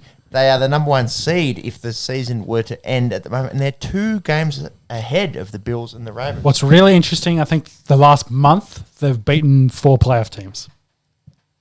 So and 2 of those games without Derrick Henry. Adrian Peterson's done enough, but he's not the elite. He's done enough. Well, He's not done, nothing. He's done nothing. He's averaging like 3 yards a carry, so he's doing enough, but he's not Derrick Henry. Let's. No one is. No one is. True, he's the king.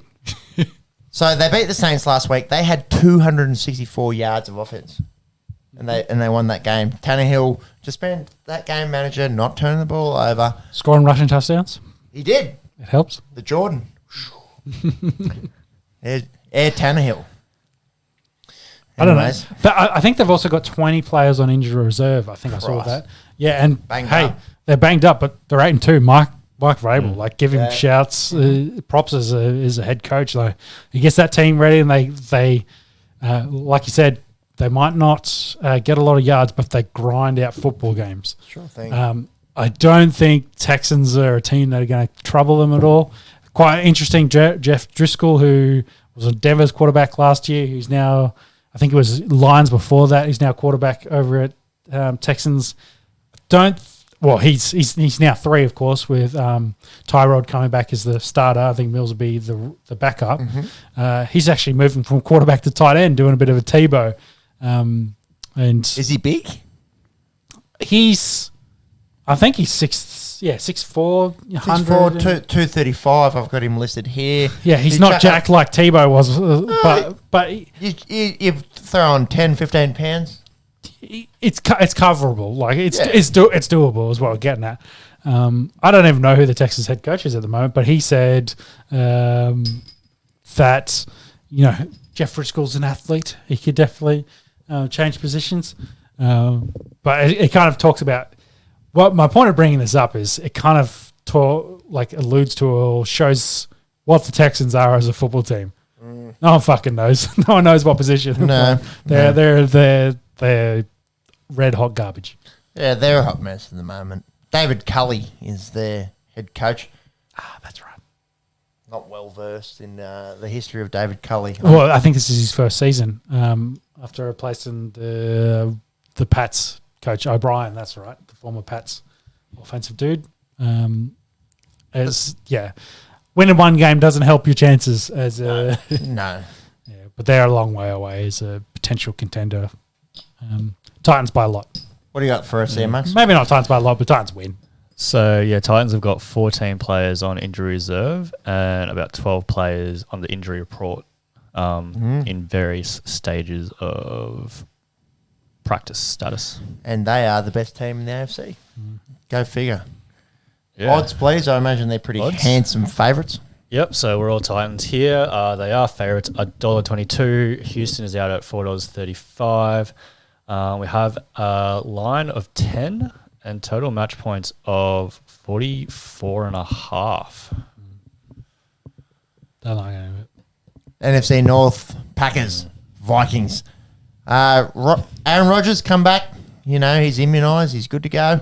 He did lead the pack to... You made me think for a second. I was like, he didn't get vaccinated during the week. I was like, oh, wait, use that word. Use that word. He's immunised, baby. Technicality. Anyway, that 17-0 win over the Hawks was, though low scoring, some of the passes that Rodgers threw on that were elite. Like, they were so pretty. Yeah. And we're talking tiny windows, like, a very small box that he had to put it in. And he's the reigning MVP, man. He's a talented quarterback. We all know that. They do take on the Vikings in this one, who did have a big win over the Chargers, actually winning a game late. Yeah, a close win, Close. which they've really struggled. I think that they are the NFL leaders for games that have been decided by a touchdown or less. And most of the time, they've come out losers in that. The Vikings are 4-5. Don't write them out just yet. I think they're a good 4-5. I think they're a really good offensive team, but they're one of these interesting teams that have good offensive talent, but not really there with the defense. Oh, They've got pieces, but I think they just leak a couple too many points than they probably should. possibly. Yeah, possibly. Monks might be able to have a look at how many points they're leaking per game. They've got pieces there with Harrison Smith and Eric Kendricks and.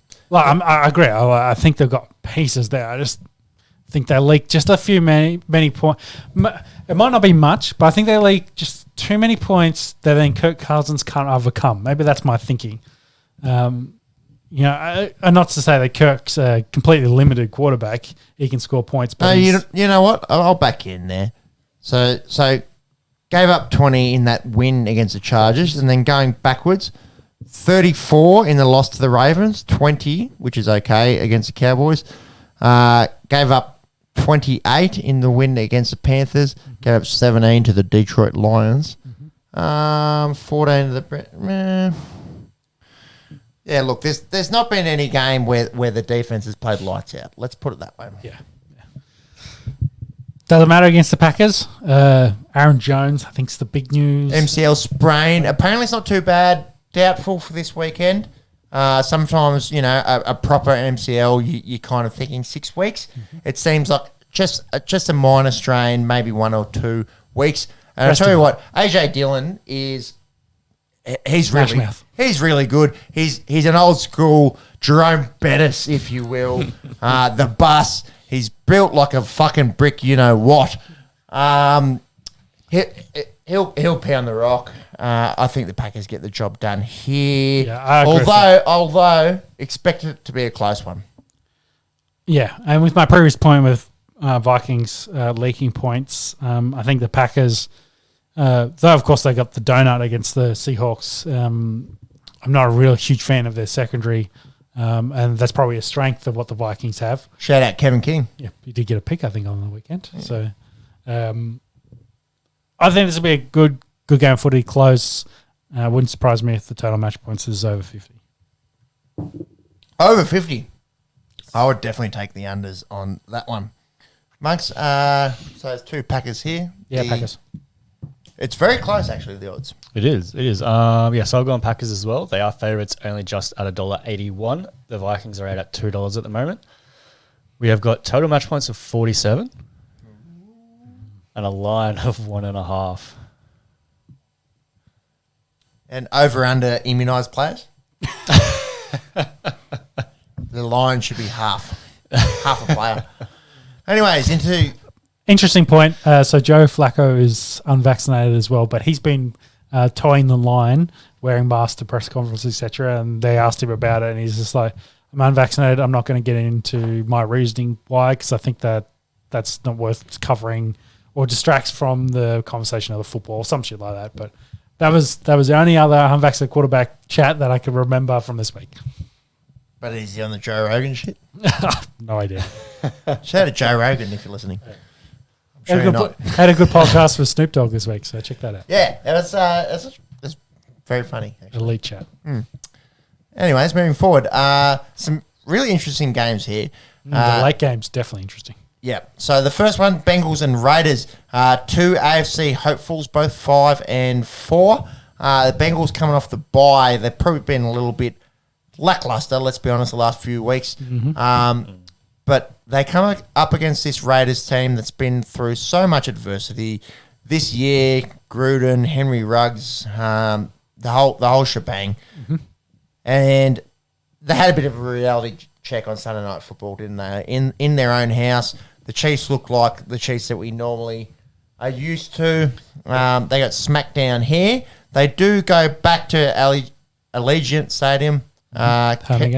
Can they get done here against Cincinnati? It's an interesting matchup. I'm going to ask you, what did you think of Deshaun Jackson's reception fumble? Do you think he should? Do you think he was trying to turn it upfield? Maybe got disorientated, or you think he breaks out and scores a touchdown? It's very Deshaun Jackson-ish, isn't it? Yeah, I guess so. Yeah, you get the good and the bad. So. Silver Linings Playbook. Shout out. Good movie, actually. Jennifer Lawrence. Who's the hot guy off The Hangover? Bradley Cooper. Bradley Cooper, there we go. There's my Freudian slip for the week. Yeah, they talk about Deshaun Jackson in that movie at the 1 yard line. Yes. This is really interesting. I think it's a close game of football. I have backed the Bengals in this because I like where they're going. I think what we've said before, I think I said it before, I said I think the defenses needs a couple of pieces, and they went out and smacked the Ravens, and I was like, oh, they're here. They're ready to go. And then the following week, they lost their Jets. And he was like, what the fuck? It knocked me out of my Pick'em Survival League. Yeah. So, for that, I'm going the Las Vegas Raiders to bounce back at home here against the Cincinnati Bengals. In all seriousness, flip a coin. I'm not actually that confident. Who really fucking knows? I've got a few Raiders in my fantasy football team. So. This is a bit close odds, I reckon. I've gone Bengals here, but it's a good close game footy. It is a very close game. I have also gone Bengals. This is some bullshit odds at Sportsbet. No longer unofficial sponsor. Yeah. It is a flip of the coin. So Bengals are favourites $1.82. Las Vegas Raiders are out at $1.99. So it's under that $2 mark. We have a line of 1 point and total match points of 50.5. Ooh, I don't mind the overs there. Both these teams can put it on. Anyways, that's some good listening. Cogs turning again. Yeah. Oh, Jamarcus Russell. Back to Raiders. Yep. Yeah. So the wording of it was what tripped us up. So he got that deal without having played an NFL snap. That makes sense. So I got the deal before he actually. He missed rookie mini camp. He missed summer training camp, and then came in and he played. He started week one. Yeah. But yeah, of course, getting a 10 mil an average. $68 million. Yep. Before even taking a snap. Good money. A lot of money. So we got cards now taking on the Seahawks. Kyler Murray has been training during the week, though in a limited capacity. So that kind of leads to a likely play. Yeah. But there is still potential they rest him. Hopkins still not training, so he looks like he's potentially going to be out. Danger Russ did look a little bit rusty in that game, of course, coming back. I'm really not sure about the Seahawks and that team. They got DK and Tyler, but they got not a lot else. Chris Carson, I think, still banged up. He is, I believe. Yeah, and their defense is not where it needs to be. No, it's definitely no Legion of Boom, that is for sure. Did you know that was the first time that Russell Wilson has ever been shut out his whole career? First time he's never scored. Going back to the Cardinals, it's weird, isn't it? Because 2 weeks ago with Colt McCoy at the helm, they looked excellent. And who were they playing though? They played someone okay, didn't they, 2 weeks ago? 49ers. Yeah, smacked him. Absolutely smacked him. And then last week against the Carolina Panthers did get off to a red-hot start. I think it was 17-0 at the end of the first quarter. I think they might have got caught up in some of the cam energy and they just got smacked. Yeah. They couldn't get any of that momentum. And a very different game offensively for the Cardinals. Yeah, definitely. What do we expect here? If Kyler plays, it's a big in. It's a huge in. I think they would win with Kyler in. Still think they'd probably win even if he's not. I still like their talent and their defense should cause problems for the Seahawks offense. I'm not confident though in that. You can't rule out Russell. Give him another week to get prepared and get ready for another week back from his rehab. Yep, in the Pacific Northwest. At home. But Cards are 8-2 for a reason, so I'm picking Cards. No, I tend to agree. I'll go Arizona here, and if Murray plays, and that's a big game decider. The odds are closer than you would expect, Max. Your tip and the odds, please. So no real confidence. I have gone with the Seahawks. That's probably backing my boy DK Metcalf sitting in my starting lineup for fantasy.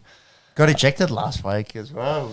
Yeah, I missed that. Yeah, a little bit of how you going with Jalen Ramsey and half the. They have a bit of history, don't they? Yeah, Jalen Ramsey and him. Yeah, they definitely have history. One's the best cornerback in the league, and one's top 5 receiver, in my opinion. It wasn't Ramsey. They didn't play the Rams last week, did he? They played Packers. They played your team. They played Packers. It was 2 weeks ago. Yeah. Didn't he get ejected against the Packers as well? Nah. I think he. He might as well. He didn't get any receptions. He got ejected from Russell Wilson's brain. Finish those odds off. Yeah, back to the odds. So the Cards are favourite $1.79. The Seahawks are $2.03. We have a line of 1.5 and total match points of 47.5. Ooh. Total match points. This is not a fair, huge. I like the Cardinals head-to-head there. It's early days, but we'll see. Depends if Murray plays. If Colt McCoy is starting, then maybe the Seahawks is juicy there. I'll tell you what else is juicy. One of the best teams in the NFC this year. Bulging disc. Go up against the Kansas City Chiefs. Played in the last 2 Super Bowls. The Cowboys, they were embarrassed by the Denver Broncos 2 weeks ago, and they came out and they said, you know what, we still them boys, and they smacked the Falcons. We did speak earlier about the Falcons' woes. However, Dak was very good. Zeke was very good. CD Lamb, 6 catches, 94 yards, 2 touchdowns. He did state about him getting fined more than Aaron Rodgers for his shirt being untucked. He said he was, he didn't say he was upset about it. He said he was annoyed, I think was the words that he chose. I think the difference was, though, he's a repeat offender versus Aaron Rodgers, which was his first time offender. Yeah, sure. Repeat offender of having your shirt untucked is, I don't know, apples and oranges, ladies and gentlemen. I also used to get in trouble for having my shirt untucked. I was going to say, we got detention all the time. A lot. Does it really matter that much? No. Nah, anyways. It didn't help. You still ended up being a fuckwit, so. That is right. So shout out to all those teachers that gave me detention for having my shirt untucked. I hope you sleep well at night. Trayvon Diggs, I bet he's sleeping well at night at the moment. He has 8 picks. Dick the Night Train Lane, he leads the NFL Defensive history. Rookie of the Year?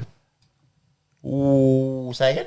Diggs, he's in his second year. Second year, sorry. Yeah, second year, so disregard. But I think Dick the Night Train Lane has the NFL record 14, and this is like a 50-year-old record.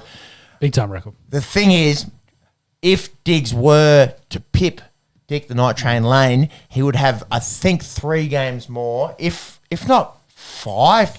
Yeah. If you wouldn't mind, was it a 12-game season? I think it was days? 12 game from memory because I think in 70s, 80s they went to the 14 and then 16. So there the might be a 90s. lot of interjection, if you will. Yeah, If it's still crazy because it's nuts. even in the modern era, I think Asante Samuels, Howard, and Champ all did 10. 10. So yeah. he's So only 2 away with what have we got left? Another half a 7 season? matches. Yeah, yeah, another 7 matches. So Yeah, just under half a season. But yeah, Trayvon Diggs. When does the Defensive Player of the Year conversation start for Trayvon? Say the bloke has 12 picks. Be pretty hard to go past that. well, they overlooked Stephen Gilmore the other year when he had 10, didn't he? Yeah, I think he had 10. For another, they had 10. But he also won it the year that he didn't have that. Yeah. I don't know. For mine, Who you picking though? Defensive Player of the Year currently. before TJ Watt got banged up on the weekend, maybe TJ had a stake to claim in it. But I don't know. At the moment, 8 picks through 10 games. For mine, I think the best defensive player in the league is Trayvon Diggs. Well, I think he backs it up. Or the most maybe he's not the best, but the most influential, Yeah, the most valuable. How many touchdowns has he got? I think he's got 2, I think. at least 2. Yeah. Yeah, He's in that conversation. He's got to keep it rolling. big time. In 'Cause, terms of this game, a red hot matchup. Let's go back to that. Chiefs, of course, getting their win as well. They bounced back. They look like the old Chiefs last Well, week. they're 6-4. I think they're top of the division now. Yeah, yep. So after being at the bottom 3 weeks ago, they're now at the top. So last week the Broncos lost, the Chargers lost, and they beat the Raiders. And they beat the Raiders. So in 1 week they can turn it on its head. Look, they've not been the same old Kansas City that we've been used to for the last 3 or 4 years, No. but they're still an excellent fucking football team, and there's no reason why come February they can't be in the Super Bowl. Well, Kels has grown his beard back out, so he's finally got his swag back. So Oh, yeah, he said Kels. How he prefers it to be yeah, well, that's how it's meant to be said. pronounced, apparently. There's no Y on the end of it. I guess. This is coming from our expert in pronunciation. Yeah. Fuck it, Rudolph. But anyways, going back to this game, we're looking at 2 red-hot offenses going head-to-head and 2 defenses that can leak a few points. PG pick. Chiefs. I think this is the Kansas City that we know and we're used to. Yeah, they've had a few hiccups. Pat Mahomes had a month where he didn't look like, an alien, Superman, all the other superlatives that could go with that. I think it'll be a good game. I'm very much looking forward to this one, but I think the Chiefs get it done. I think Upset City? Yeah, upset City. I was wondering how I start this off. Did I say fuck them? No, I think it was more. I think they're pretenders. To beat the Raiders, they smacked the Raiders team. And I don't think the Raiders are. They're not one of the potential playoff teams. I think going forward, their defense is just not that bad, and then they come up against potentially the team that should have the best offense in the league. They've got all the talent in the world over there. They're going to leak a lot of points. Cowboys themselves leak points. Whatever it is, I think if it's in the 50s, doesn't matter at this point. This game's going overs, but I've gone Cowboys here to get the shock win in Arrowhead Stadium. Marks, the deciding tip, the odds, and your Defensive Player of the Year stats or opinions. All right, let's go with tips Or and your odds dick pics. first. I'll get that bulging disc out. Yeah, we love a good 3 inches of bulging disc. Hey, Three's generous. It's unusually cold for this time of the year. I have gone the Chiefs as well. They are favourites at $1.72. Cowboys are out at $2.13. We've got total match points. Let's go with that first. Of 56. Holy Jesus. Yep. That's a few points. Oh, it's a few lot of points. points. Which can make sense because we've got a line of 2.5. Yeah, yada, yada, yada. Yeah. 56. This would be like a 40 to 30 game. So, You reckon? yeah. Take the overs. Take the overs. Smash the overs. Yep. You heard it here on the Esky, ladies and I gentlemen. will say, check the weather report. It is in Arrowhead and Kansas City. If it is snowing, maybe change that idea. But if it's nice and clear, take the overs. I need to get the weatherman on this podcast. Back to defensive stats. So we've got Myles Garrett in the lead for sacks at 13. Yeah, that's TJ Watt's close behind him, 12.5. Can you do you mind looking up TJ Watt injury? I think he's okay. Like it looked kind of bad. Well, it's a great segue you get there because we do have the Steelers and the Chargers coming up as the next match for the Sunday Night Football. Steelers, of course, getting that stupid draw against the Lions. Horrible game. Horrible game. They had Mason Rudolph playing there. I'm surprised they didn't use Harrison just a bit more than they did in that game. But the Lions, they also stunk and did enough to keep the 16-all draw. Like it's a poo game. Mm-hmm. Chargers, as we mentioned, lost to Vikings, so both coming off semi-losses. One a loss and one. It was a loss for Pittsburgh. It was they should have put it the Lions It was away. Detroit. Herbert is a little nicked up. He's got an oblique injury from today and is on the injury report. I think he'll still play. I think he'll be all right with that. They'll get him a nice massage and get him all ready for the weekend. I believe, and Monks, you might need to double check this for me. Big Ben is good to go from his COVID of last week. He should be back in the team as the starter. Having said that, I'm pretty sure I picked Chargers. Yeah, Chargers for mine. I just like their talent more offensively, healthy. Yep. I like the Steelers. Big Ben's had COVID. I think Claypool's still a bit banged up. That really only leaves them with Johnson. They essentially got a pound and rock with Harris. On the flip side, I think Chargers have been doing pretty good defense. Another Bosa brother has been playing pretty well. So, I like Chargers. I agree. All out here. Chargers for mine. Steelers at 5-3-1. I think that's generous. I think Chargers for mine. Sunday Night Football. Yep. So on TJ, he is not practicing at the moment. No word on if he'll start. And Ben Roethlisberger, current status is out. Still with COVID, I'm assuming. But he does not need to practice in order to play on the game. So game day. He just needs his negative tests, and that's probably the same for Nick Chubb. Who are the Browns playing this week, Peppy? Yeah, good question, because they're not on the bye. Max, can you find that out quick for us? Because, Nick Chubb, I remember, game. it's the other one that's got COVID, missed last week and potentially could play this week. So finish this game off with 2 Chargers, Monks. Who'd you pick in odds? Yep. Well, maybe I'll find the Browns again for you. They're playing Detroit. Did we talk about that? Oh, that's probably why I didn't cover it. They're playing Detroit.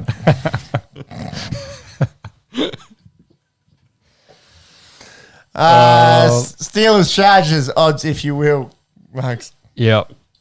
So, geez, what am I looking at here? That's fucking funny. Chargers are... Just skim through. Lions game, don't care. Or Browns. In my defense, it was very, very rushed notes this week. That's right. It's all good. I chose Chargers as well. They are favourites at $1.38. The Steelers are out at $3. It's kind of short, really. I would think there for the Chargers, even though we've all picked them. Yeah. Anyways, What's total match points? Total match points is... Jeez, my eyes are shit. 46.5. do you need glasses? I've got contacts in. I still don't work. And the line is 6. I think that's a lot of points. I agree with you on that. The Lions, the game that I omitted. Lions versus Browns. Subconsciously. Yeah. Well, I think we've covered the major stories. We all probably picked Browns. Yes. Nick Chubb still on COVID. It's likely he'll play, but he still needs the negative test and hasn't had them yet. So Jonas Johnson. Filling in very nicely for him in that regard. So I'm very happy with that. having both of those guys cover off my fantasy team. Monks, if you will, give us some odds. I assume Browns by a lot. Browns, but this game's in Cleveland, isn't it? But Browns, they haven't been that impressive the last few weeks. I think Baker's a little banged up as well from memory. Monks, get us some odds. I'll check Baker's status. Yep. All right. I'll try and do a better job writing up the notes next time when I see Detroit and my brain skips to the next game. That's it. This is surprising, the odds. Okay. Yeah, if you would. So I've tipped Browns as well. Their favourites are $1.17. The lines are out at $5.10. We've got total match points of 43.5 and a line of 11.5. So Baker Mayfield's status, he was back at training, but his quote is, "I'm probably the most beat up I've been, but I don't think anybody gives a damn." So he's I think he's got that in his throwing shoulder. He's got a bad rotator cuff or something like that. But essentially he needs surgery. It's not going to get worse, and he's going to see out the season and see how it goes. So yeah, tough one for Baker, but as we said, Browns to get the win there. Finishes off Monday Night Football. Giants taking on the Bucks. G-Man, of course, coming off the bye. Have been struggling throughout the year. They're 3-6. Take on the Bucks, who do want to bounce back after that shock loss we mentioned against the Washington football team a minute ago. They're currently 6-3. Bucks here. I think TB12. He want to come up and show him up. Yeah, he doesn't lose too often, 2 games in a row.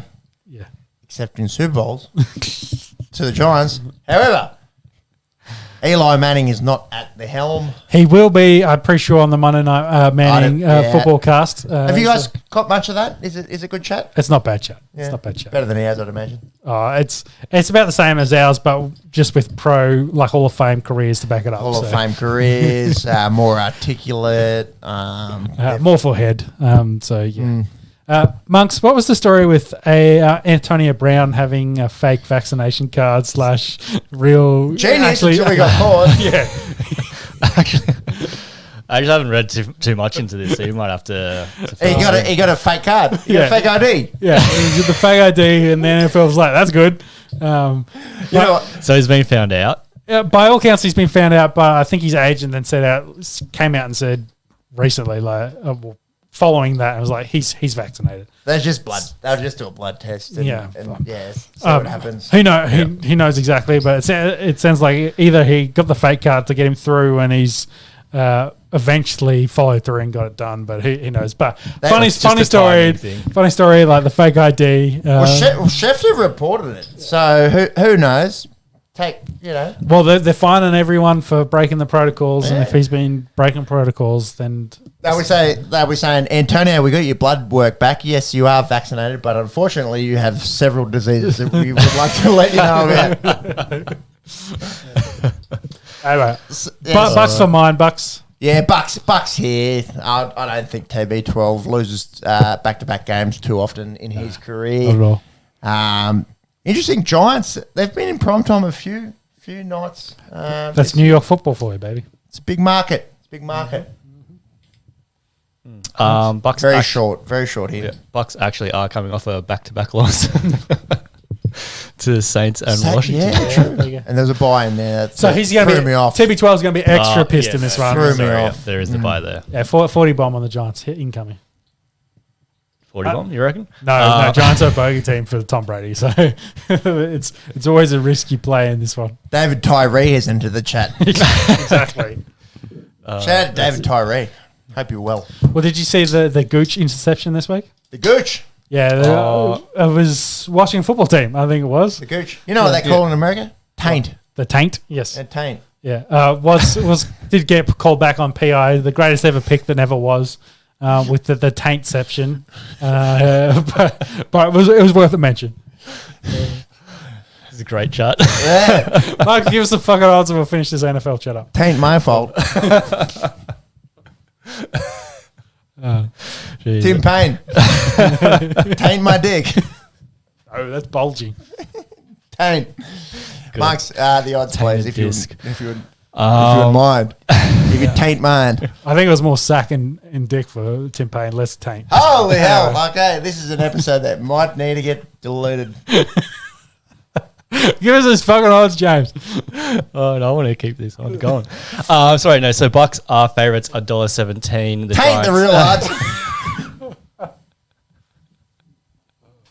Let's hope Tim was well groomed for this. Oh, one. So my anyway, keep goodness. going. The Giants are underdogs at $5.10. We have a line of 49.5. Sorry. That's total match points. It's a big line. It is a big line. Line probably of like 4. Charlie Sheen line right there.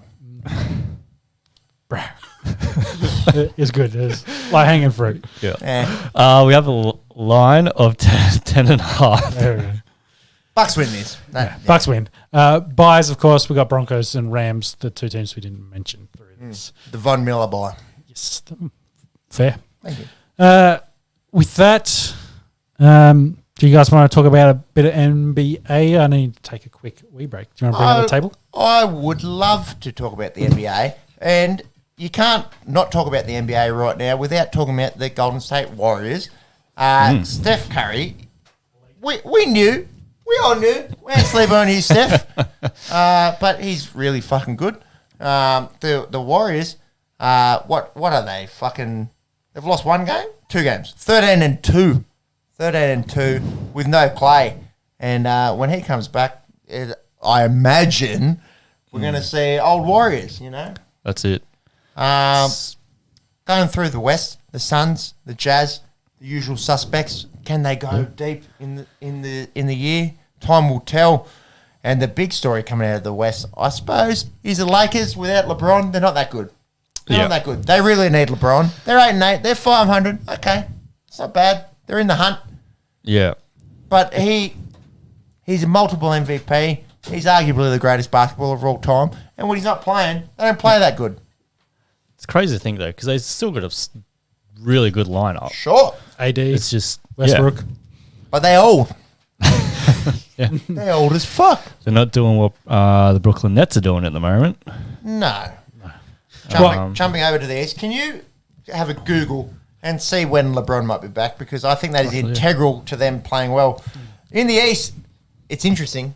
It's very interesting because there's no clear front runner at the moment. We've got, 4 teams at 11-5 or 10-5. In the Heat, the Nets, the Bulls, and the Wizards. The Wizards have been very impressive. Mm-hmm. That, Kyle Kuzma's out there, Spencer Dinwiddie's out there. They're going, all these teams that didn't want us, you can fuck off. Yep. They're playing good basketball. It's early days. It's early days. I think the Heat and the Bulls being up there as well have just been really. Well, I don't want to say surprises. They've rebuilt their teams within a year essentially as well. Getting that, so they've going to the Bulls. Well. Zach LaVine's a fucking superstar. Mm-hmm. Take a bow. He's very, very good. You can build a team around him. Yep, he's really good. And it seems they've done that. They've added the pieces that needed to support him. So yeah, that's really good. And I mentioned it before that everyone sleeps on the Jazz. I just want to say the Jazz keep rolling. They keep getting wins. I think the Suns. Yeah, back in the West. Yeah. But it's the same as last year. But they're on a 10-win streak. So that was the point I wanted to cover. So and I'm all for the Suns or the Jazz going deep out of the West. For mine, Lakers basketball. It's a big, it's a big market. Warriors of late, big market. But I would love to see one of these smaller market, smaller teams, historically not that good, in the Jazz or the Suns going very deep. But yeah, it's early days. Does Milwaukee fit into that category? Look, they're the defending champs. Well, that's my point. Is like a small. Are they a small market? If they are, probably the most. I'd call them a middle tier, middle market these days. Yeah. We mentioned Paddy Mills at the start of the show. Yeah, we covered that. We probably do some other Australian chat. Before we do that, Monks, can you just find some MVP market for me? I'd be interested to see how Steph Curry has firmed, because when we kicked this off the season off, I think it was Joker and Embiid were our top two. So yeah. I'd be interested to see what Curry is playing now, because he'd be short. As you guys alluded to before, he has been playing elite. He's Chef Curry with the wrist, boy. Yeah, well, I think he's on track to break his 3-point record for most 3-pointers in his season by about 50. He's a freak. He's a freak. He's an absolute freak. Just going back to, whilst you're chasing that up, the last bit of work that you did, LeBron is maybe back in the next few games. They need him back. The Lakers, as you said, at 500, they're middle of the table. They need to start. It's still early in the year, but they still need to get on their bike. That is testament to how good LeBron James is. All the haters, all the LeBron James haters, you can form a line. Yeah. Even at 60 years old, he's still that good. And suck my dick. Because I don't know how you can hate the bloke. Yeah. I don't know how you can hate him. Well, they hate talent. I think he had the same problem Tom Brady had for a long time. Like he's too good. Everyone hates the fact he's too good. Hates success. But the fact is, Tom Brady's success is so far ahead of anything. He's just like, you've just got to acknowledge the fact that he's the greatest of all time. You know, there's always been that comparison between eras and conversation of Jordan, LeBron. Yeah. But he's starting to get into that conversation of the fact that it doesn't matter. He's just that good. Well, you could do your own podcast, couldn't you, on LeBron versus spent a couple Michael of Jordan talking about it. Yeah, definitely. But I just don't get it. I think you're right. It's guys that are good for a long time, and people suffer the consequences. Especially not fans of that team. Being on the other end of it. Exactly. Being on the other end of it. Yeah.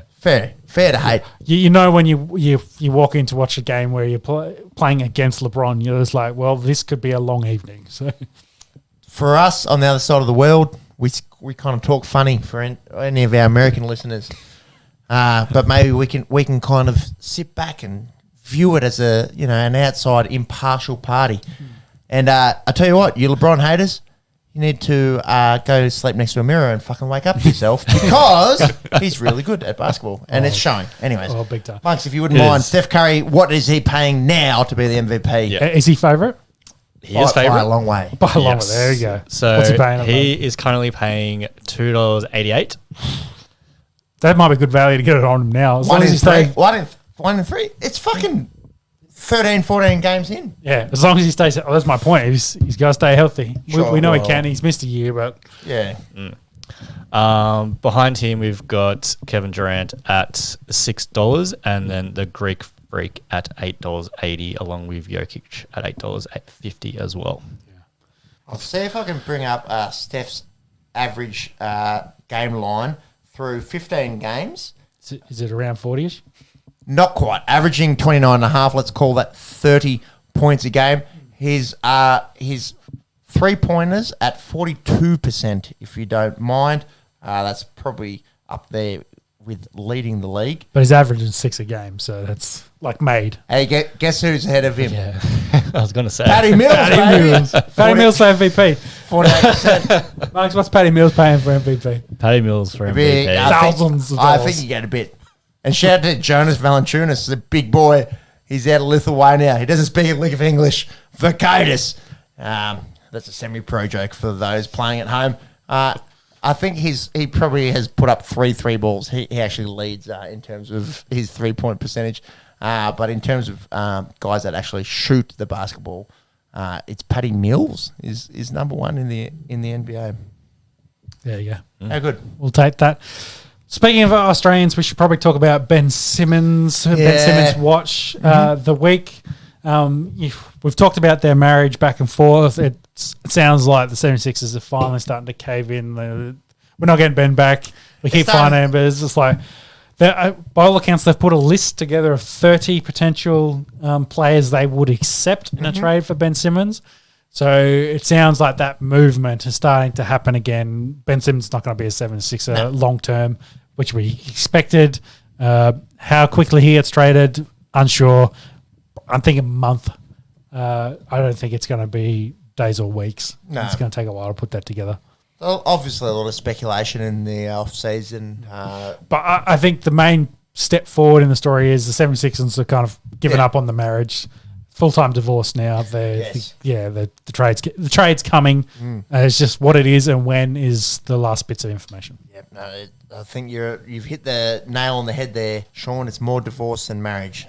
Might be able to see the kids every second weekend. Any other NBA news you need to bring up there, James? Or are we all good to move into some soccer? We'll go from one round ball to another. Yep. I'm happy with that. Early days, but yeah. Looks like the Warriors are coming in, and there's a bunch of teams in the East that are neck and neck at the moment. So for soccer, we should probably kick off talking about Australians, and I'll leave one of you to bring up the groups. We talked about the Australians drawing last week with Saudi Arabia. They also had a draw, I think a 1-1 draw, after scoring early against China, which really has put us in a tough position for our group. Yeah, so we dropped down to third. And it's in the groups. If you're third, you got to play against each other. The 2 thirds play against each other, and then if you win that, you got to go play 5th from South America. Yes. So which we prefer not doing because South America is a very good country for given football. our history of playing those playoff games, obviously in the 2006 World Cup, John Aloisi, shirt off, let's go. But those. Outside of that, those very cutthroat rare wins. games, the World Cup before, we lost to Uruguay. The World Cup before that, lost to Iran. Yeah. So not the best record in those sudden death games. So we would love to come into those first 2 in the group. The good news, I suppose, is looking forward. I think we play Vietnam and Oman in the next 2 games. So need to spank both. Yeah. Australia Day, day after. 27th of January, we play Vietnam. That is here. And then we go away to Oman. Hopefully, that's 2 wins. Then... we got the big one. Exactly. Japan and Saudi Arabia to finish. So 2 massive games. Currently, Saudi Arabia on top of the group with 16 points. Japan 12, us 11. So if we were to go through and beat Vietnam and Oman, it gets us in a really nice position. It's going to come down to March next year against the Saudis and the Japanese. Late March, that's when we'll find out our World Cup fate. But must win against those lower teams in Vietnam and Oman. Boys, we were very short price here against China. They played it, I believe, in the Emirates. A lot of the boys flying back to Europe. Yep. Maybe the travel paid some kind of effect in this. By all accounts, we played we drew, so we weren't dominant, but we had a large possession, of course, of the possession. Large percentage, of the possession. That's where I was going with the 2 P words. And had a lot of chances, and this didn't do enough with it. And then, of course, allowed them to have that goal late, which got them the win. 65% of the possession. Unfortunately, I guess it didn't really matter. It was a 1-1 draw, but 9 shots to 9 shots against the Chinese. So in terms of creating, I suppose, not quite. Which I think is what they said. Taking advantage of our time in possession. I think that was the problem. We had a lot of the ball and couldn't turn it into opportunities to then, score goals, get us the win. So I think they were a bit poor, and we're not impressed with the way they had played in this match. But again, still a lot to take away from it. They need to play well against Vietnam and Oman coming up, set themselves up for that match against Japan, which is probably the biggest one. Yeah, huge. Yeah, get that win. That puts you most likely in second spot. A lot of teams in Europe cemented their spot in the World Cup. So just in the last week, we had France, Belgium, Croatia, Spain, Serbia, England, Switzerland, and the Netherlands all booked their ticket to go to Qatar. And then over in South America, we had Brazil and Argentina booking their ticket. Europe's quite interesting at the moment. There's a few heavyweights that have still got a bit of work to do. The defending European champs in Italy still got a bit to do to get out of their group. Portugal is behind Serbia at the moment, so they've got a bit to do. Who else do we have? He's had Italy behind Switzerland there. That's right. Russia and Poland, still a little bit to do. So looking at that second place teams at the moment, we've got Portugal, Scotland, Italy, Russia, Sweden, Wales at the moment that would go through to the semis, and then Turkey, Poland, Macedonia, and Ukraine in the hunt. So yeah, a few big names there coming out of Europe that still have got a bit of work to do. I wonder how we would go as Australians if we had to play against those teams every week. Well, there's a reason we play against the Asian teams now, not the South American ones. Yeah, we wanted out of that pretty quick. Anyway, speaking of Europe, we should probably talk about the EPL. There's a round coming up, of course, of games. The biggest game's probably the Liverpool versus Arsenal game, which is 4 versus 5 currently on the table. Arsenal going in the right direction. Yeah, they've strung a whole bunch of wins together. Really, really ordinary, and they have they're going in the right direction. The rest of the games this weekend quite interesting from the fact that there's a lot of there's one team that's higher on the table and the other team's like 10 positions behind. There's not a really good close matchups between any of the other games besides this one we just mentioned. So you think if I put a multi on all the favourites, I'll probably come out winner? Or?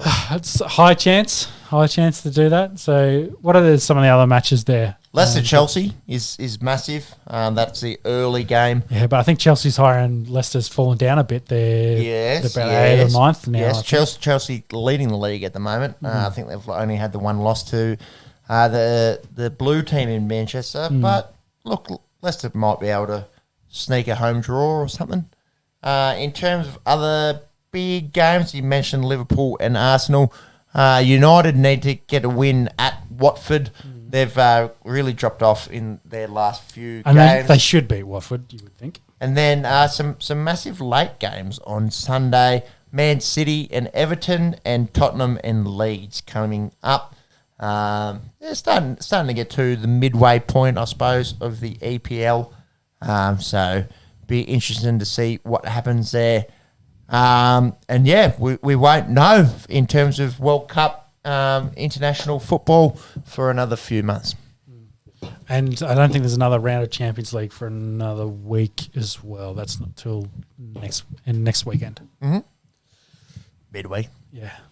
AFL Draft, baby. It's this week. Mm-hmm. Yeah, so if we look at the draft, if you pull up some prospects and potential locations, the quick two notes, the AFL, I don't even know if they've got an official name, the Division 1, whatever you want to call it, the Pro League for AFL, the top league.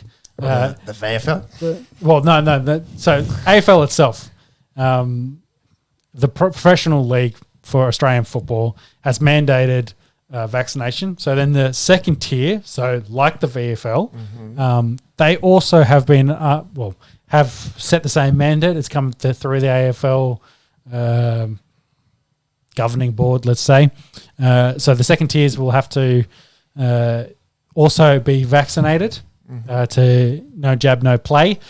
It was interesting. We mentioned the draft. None of the draft picks have said that they are unwilling to get the jab. It wouldn't surprise me if a lot of them already have it. Being Victoria, South Australia, of course, being a little bit behind on their jab rates compared to the East Coast, but of course less COVID over there. And then finally, a little bit of notes for North Melbourne. They're finally out of debt, which was a big story. 35 years, isn't it? Yeah, 1987 was the last time. So they've obviously had a lot of money they've had owed and had to work their way out of. But as a club, close to being removed or in and out of the top league, as I mentioned before, now finally out of debt is a really big move and an accomplishment. So speaking of draft, go back to that AFL. What's the go of the top prospects? Well, Dacos will go first, it seems. Collingwood have got their eyes on the father-son prodigy there. I was watching a few highlights and he's silky. He's very silky. 2 is kind of interesting. We're going to see some kind of battle, I suppose, between North Melbourne and Western Bulldogs will want to jump up and get the son of Luke Darcy. And then the first non-father-son sort of prospect is Horn Francis. You'd imagine North Melbourne take him. What they will have to give, what they can leverage, I suppose, to get him will be interesting. And then it'll probably be open slather, I imagine, after the first 3 picks. Well, that's it really for AFL. That draft, of course, happening on Wednesday next week. Wednesday night, yep. There's not a huge amount of other news ongoing, and same for the NRL. There's a few movements here and there for signings. Philly Armour kick out. Yeah, potentially going to Bulldogs. I think it's done. Done deal. Yeah. If you believe the security camera photos, so which is an interesting story. But I did see a Photoshop of Trent Barrett with the Philly Armour kick out haircut. So I imagine that's definitely happened. I think the other big news was Papa Lely, the Eels second rower, going to the West Tigers. Yeah. For a decent pay increase for him. Yeah, I think it was on 150 grand this year. They got him By for an the season. absolute bargain from the New Zealand Warriors, and he played out of his skin this year. I guess it's final round time. Final round. We should kick it Ding off. ding. UFC, as always. Max Holloway, as we talked about last week against Rodriguez, was the big fight. It ended up being a 5-round war. Rodriguez really did dominate. So the first and second round, those leg kicks were nasty. Really beat up Holloway's leg. But You see his foot? yeah. Oh, afterwards, like how swollen it was for how many leg kicks. It's mental. I'll give you a visual. Yeah. But That was Yair's foot. yeah. Ladies and gentlemen, obviously you're just listening to my voice. I've got the image. Double the size of what it was when it's It's swollen. It's puffy. It's purple. It's bleeding. It's broken. yeah. And that's because it was inflicting a lot of damage Kicking the leg of Max. on Max Holloway. But I could give Max credit, though. The round 3, 4, and 5, he really showed that championship heart, got back into this, got a number of takedowns as well throughout that. Who has better cardio than Max Holloway in the UFC? No one? No one. No. But, No, maybe there's a but, shout. There's a but shout I think there's a difference, though. They might have the same cardio, but do they have the same output? No one's got that same that combination of the two of them. So That's true. yeah, Max, as we said, kind of landed his jab, landed the takedowns, showed a bit of his wrestling you don't usually see. Yeah, very unusual. Got the decision win in this, deservedly so. Still the number 1 title contender, I believe, in featherweight. That trilogy against Volk looks like the most likely next fight for. Dana did hint at that. Yeah. I think Max wants Connor for that money. He said he's on a short list. Yep. Connor sent back a video, him being a staunch kind of cook fuck at the moment. To be fair. Yeah, well, he does have the win over Holloway, and that's one of the very few losses for Holloway, so to potentially get a win there. I know Michael Chandler's been in that conversation for Connor. I think Connor's very much looking for a guy that wants to stand up and bang with him. So, yeah, it'll be interesting to see how that goes. But Max, well, it'd be interesting to see what Volk wants to do because sure. Max is like the next in line. He's clearing out everyone else. And also, Volk is within his rights to say, look, I've beaten this guy twice. Mm-hmm. Sure, there was a little bit of conjecture around probably the first fight. Yeah. Could have gone either way. Yeah. But maybe our Aussie boy from fucking Wollongong up the road from us here on the Esky, maybe he has got an argument to say, look, I've beaten this guy twice, give me someone else. Yeah.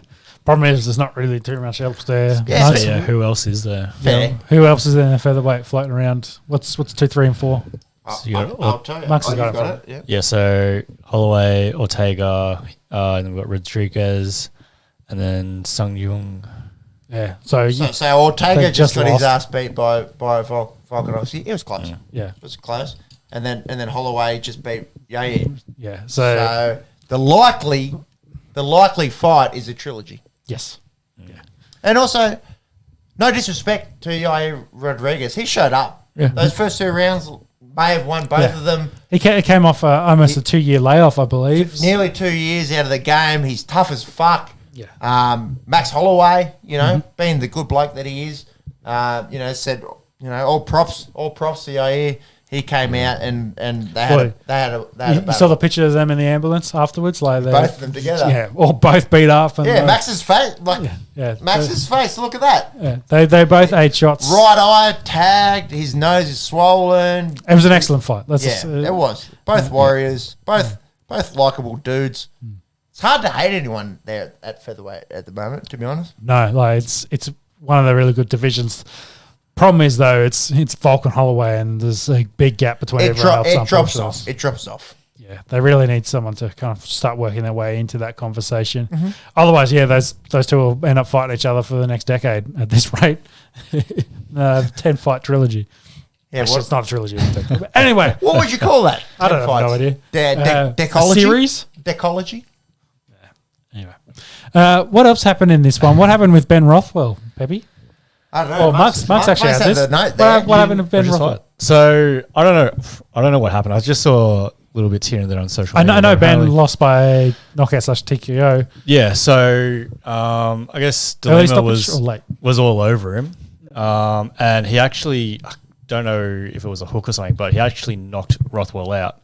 And then Herb Dean had shot in to pull Dilemma off, but Dilemma was still falling down on Rothwell and punching him. And Herb Dean just kind of backed off. And just let him go. Just let him go, just keep fighting. And then Dilemma himself actually stood up and looked back at Herb Dean like, you calling this fight or what? 'Cause this guy's knocked out. He's on the ground. Yeah, Herb's had a few of those of recent. Can you get any footage of it? Yeah, let's see if you can find that for us. We talk about athletes and fighters kind of reaching their, they start to lose it a little bit. They lose some of that. Drop off. Yeah. Yeah. Do you reckon the same happens for referees? Yeah. Just on my own personal experience. It was probably me at about 13, 14. You have to have talent to start with. Yeah. I think, and maybe it's just a big fish in a little pond. Yeah. I thought I was destined to be, some kind of cricketer or, footballer or dribbler on an esky after a few beers on a Friday night, and then you just drop off. Yeah. Do you think that's what's happening with Herb Dean?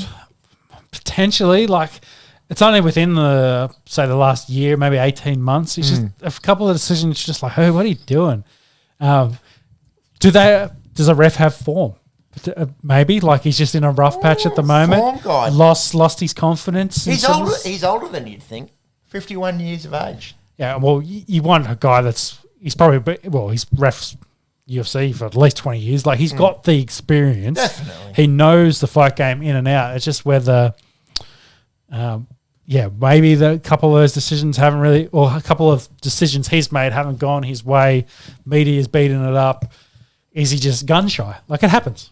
He just needs maybe just lost his mojo a little bit. Lost a little bit of confidence.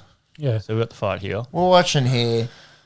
I think Rothwell's coming off a bit of a big layoff too. So Dilemma's got Rothwell on the edge of the cage here, and he is throwing him. I will give him the credit. Rothwell, he's not knocked out. Yeah, Rothwell was going down and then kind of stabled himself and came back to it and grabbed on. So yeah, but he was knocked out. He was falling down. Yeah, he was. If you just watch it again, it's one of these rights. He's good there. These hooks are sort of getting him. There. It's the right. It's a right one.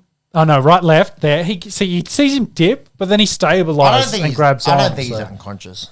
It's not the worst. It's not the worst one I've seen. So tell you what, shout out to any blokes out there with a dad bod that want to aspire to be heavyweight fighters. These guys, look, let's be honest. A lot of power. I wouldn't want to run into them in a back alley. But also, 2, 3, 4, 5. Don't think they'll be on the cover of Men's Health anytime. 7, 8, 9, 10. There's at least 10 straight shots he's taken. Yeah, he was winning that fight. Let's be honest. So it's a fair decision in the end. Was that 30 seconds into the fight? Or 30 seconds left in the first round. That was 30 seconds. No, yeah, you are right. 30 seconds. 30 seconds into the fight, it counts down. Yeah. Yep. TKO 32 seconds. Yeah. Um, Rothwell, I think, was coming off a big layoff too. So no, he actually last fought May this year. Saw that. Did he win that fight? He won that fight. Yeah, Chris Barnett, guillotine The choke. bloke that did the fucking spit, the flip, and the spinning back kick. Yeah. Oh yeah. Yeah. Chris Barnett, shout out. He fought before that fight, he last fought in 2020. Marcin Tybura, who is a top 10 heavyweight at the moment. Yeah. So, and he had 2 fights in 2020. So Against Vincent Active-ish. who's a fucking absolute physical specimen, and Stefan Struve. So, look, I guess he's not past it, Ben. No, I think he's kind of fallen off though when Junior Dos Santos kind of ended his run at where he was potentially looking at a title shot. I guess he's just lost, fallen from memory. Yeah. yeah, he's I guess sort of that gatekeeper, I suppose. Yeah, a little bit. You don't want to be a gatekeeper in the heavyweight division, though. No. And just ask Chick Congo. yeah, he's 40 as well. I don't know if we mentioned that, but yeah, getting so up there. 40 years of age. Jeez. We've done a lot with our lives, haven't we? Yeah. That's UFC. F1, boys. Boxing. Boxing. You're past the boxing. jumping over our boy Tszyu. Like, come on, man. Like, I've got a bulging disc. yes. Not that Tim. Different Tim. Sorry.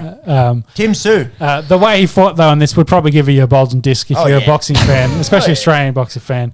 So Tszyu landed a lot of really nice, clean uppercuts in this. Biggest problem, he couldn't get the finish, and then the last couple of rounds he did coast towards the end of this fight, which a lot of people weren't super happy with because they really wanted him to get the finish. wanted to see that knockout. Yeah, but they're the Japanese fighter, and I'm going to struggle giving that name. I wrote it out. Go, give it to me. Takeshi Inoue. In a way. Give him some credit. Has an iron head, really ate a lot of punishment, and Tszyu afterwards very much said the same thing. It was like punching concrete. So it's unfortunate he doesn't get the knockout and the flashy knockout sell to the American crowd, because he is so Tim, our boy, he's the mandatory for the WBO super middleweight champion ship, of course. But Carlo, who is that holder of that belt, sorry, not Carlo, Castano is the holder of the belt, is now looking for a rematch against Carlo for a unification, because they ended up in a split decision draw in their recent matchup, which they're looking at that for February, March, which was where Tim was looking for his title weight, super middleweight title fight shot. So means he'll probably have to either maybe fight on that undercard or wait for his chance. Maybe if he's flashy knockout, that gets shown all over Sports Center in the US. They start talking about it, they hype it, the money's there, and he goes over to America, has his first fight overseas for the belt. He deserves it. He's 20-0. He's the mandatory, so he will get it at some point. It's just when. There is Charlo also has his mandatory as well. So I think he's IBF. So if they force him to do his mandatory, then of course that frees up the rematch can't happen and frees him up for then Tim to have his potential title fight there. So a lot of stuff to be sorted out in the boxing world. I think the main thing is congrats Tszyu for the big win. Yep. Bummer we didn't get the flashy knockout. Love some of his work. He was dominant throughout. Loved his work. Piled on the rounds, uppercuts, very nice and sweet. Yep. And also shout out to Takeshi Inoue because for eating all that punishment. Yeah, and not embarrassed. Got cut too. I think. He was long price. I think we looked at it last week. He was pushing double digits. For him to go to the distance, and a lot of respect shown between the fighters afterwards. Definitely didn't embarrass himself out there. So an excellent fight, and look, the sky's the limit for Tim Tszyu at the moment. Well, potentially his last fight in Australia for a little while until maybe he's got the belt. But now needs to go probably to America and prove himself. So we think he's very well talented and can definitely enter that conversation and do well. Sure. But proof's in the pudding. F1 boys. Yes, let's finish with some F1. I might throw to you, Mux. The shenanigans that led up to the actual race. Hamilton being dragged into the stewards. Max Verstappen getting fined. What was the go on some of this? A lot was happening. So I guess, where do we start? So I suppose... I think Hamilton was the first one. He was dragged in front of the stewards for his DRS system, well, drag resistance reduction system. I guess, how do I put this? So the wing on the back of his car was a little bit loose, and the FIA were able to slot their bulging disc in, which is not allowed. It's not allowed to make that joke 18 times, and I've been the main offender, I suppose. I think it's impressive that this bulging disc did. I think it was like 0.02 of a millimeter of. They'd broken the regulation, so it's not the biggest bulging disc at Monks at the end of the table. No, that's it. No, so actually, I think even before this, I think Hamilton had to take a grid penalty because we knew he had the grid penalty for his engine. So yes, so that was happened first, and then so he had essentially with the DRS system, your main wing at the back of the car, it flips up in the DRS zone, and there's tolerances in terms of the gap between the supporting top and support, and that tolerance is to make sure that all the cars are consistent across the field. At the start of the season, there was a whole heap of issues with Red Bull's back wing. Mercedes were arguing that was too flexible, and on straights it was bending to make the car go faster. Hamilton's wing in this race got tested. Turns out in the middle of the wing, he met the tolerance. On the edges of the wing, he didn't meet the tolerances. And he got disqualified from the qualifying session. So for the sprint race, last sprint race of the season, he ended up starting at the back of the grid. So then part of this conversation as well, some footage did appear that Max Verstappen had actually been touching his wing. So I think Mercedes were trying to be like, hey, the Red Bull's over here trying to tweak or tamper with. I think they kind of proved that Max's brief touching wouldn't have resulted in any bulging discs or wing malfunctions in this regard. But he did get fined £50,000 for his touching of this. So Vettel had a bit of a joke about, I'm going to touch Hamilton's rear wing, and his team manager's like, no, that's expensive. He's like, maybe I'll touch the front one. That'd be half price, 25 mil. That's it. Well, I mean, Verstappen must have known something was up because after qualifying, so he qualified second. I think it was the second or third. He was in the top three. Yeah, I think it was because what they did is because they bring the top three drivers and they drive the cars in and line them up as like if you were in the top three. So Max has got out of the third spot, and I think Hamilton must have been one or two. Yeah, walked over to Hamilton's car and was fiddling with it. Yeah, that's it. Like you said, he got a bit of talking to, got a fine. I think they're going to put some more stricter regulations in about touching and where the cars are going forward with that whole process of for that. Interesting. And then I think after the sprint race, even over Mercedes radio, you heard the team telling Lewis, "Don't go to Verstappen's car, don't touch any cars. Like just go straight to." We don't need the fines, bro. That's it, and it's all just got to do the. I think it's just the way that it works. So it's called, to get technical, it's called parc ferme, and it's as soon as. So after practice sessions, as soon as I guess the field goes into parc ferme, you're not allowed to touch or modify your cars. So that's why they want to try and keep everyone separated and all that sort of stuff. So there's no funny business going on. So and then that led into the sprint race. So Hamilton starts last, he's 20th. So The sprint race is won by Bottas. He finishes first. Lewis, though, does an excellent job and finishes fifth. He gets 15 positions in total to finish fifth for that. Max and Perez are 2 and 3, aren't they? Sainz was 3. Sainz was 3. Yeah.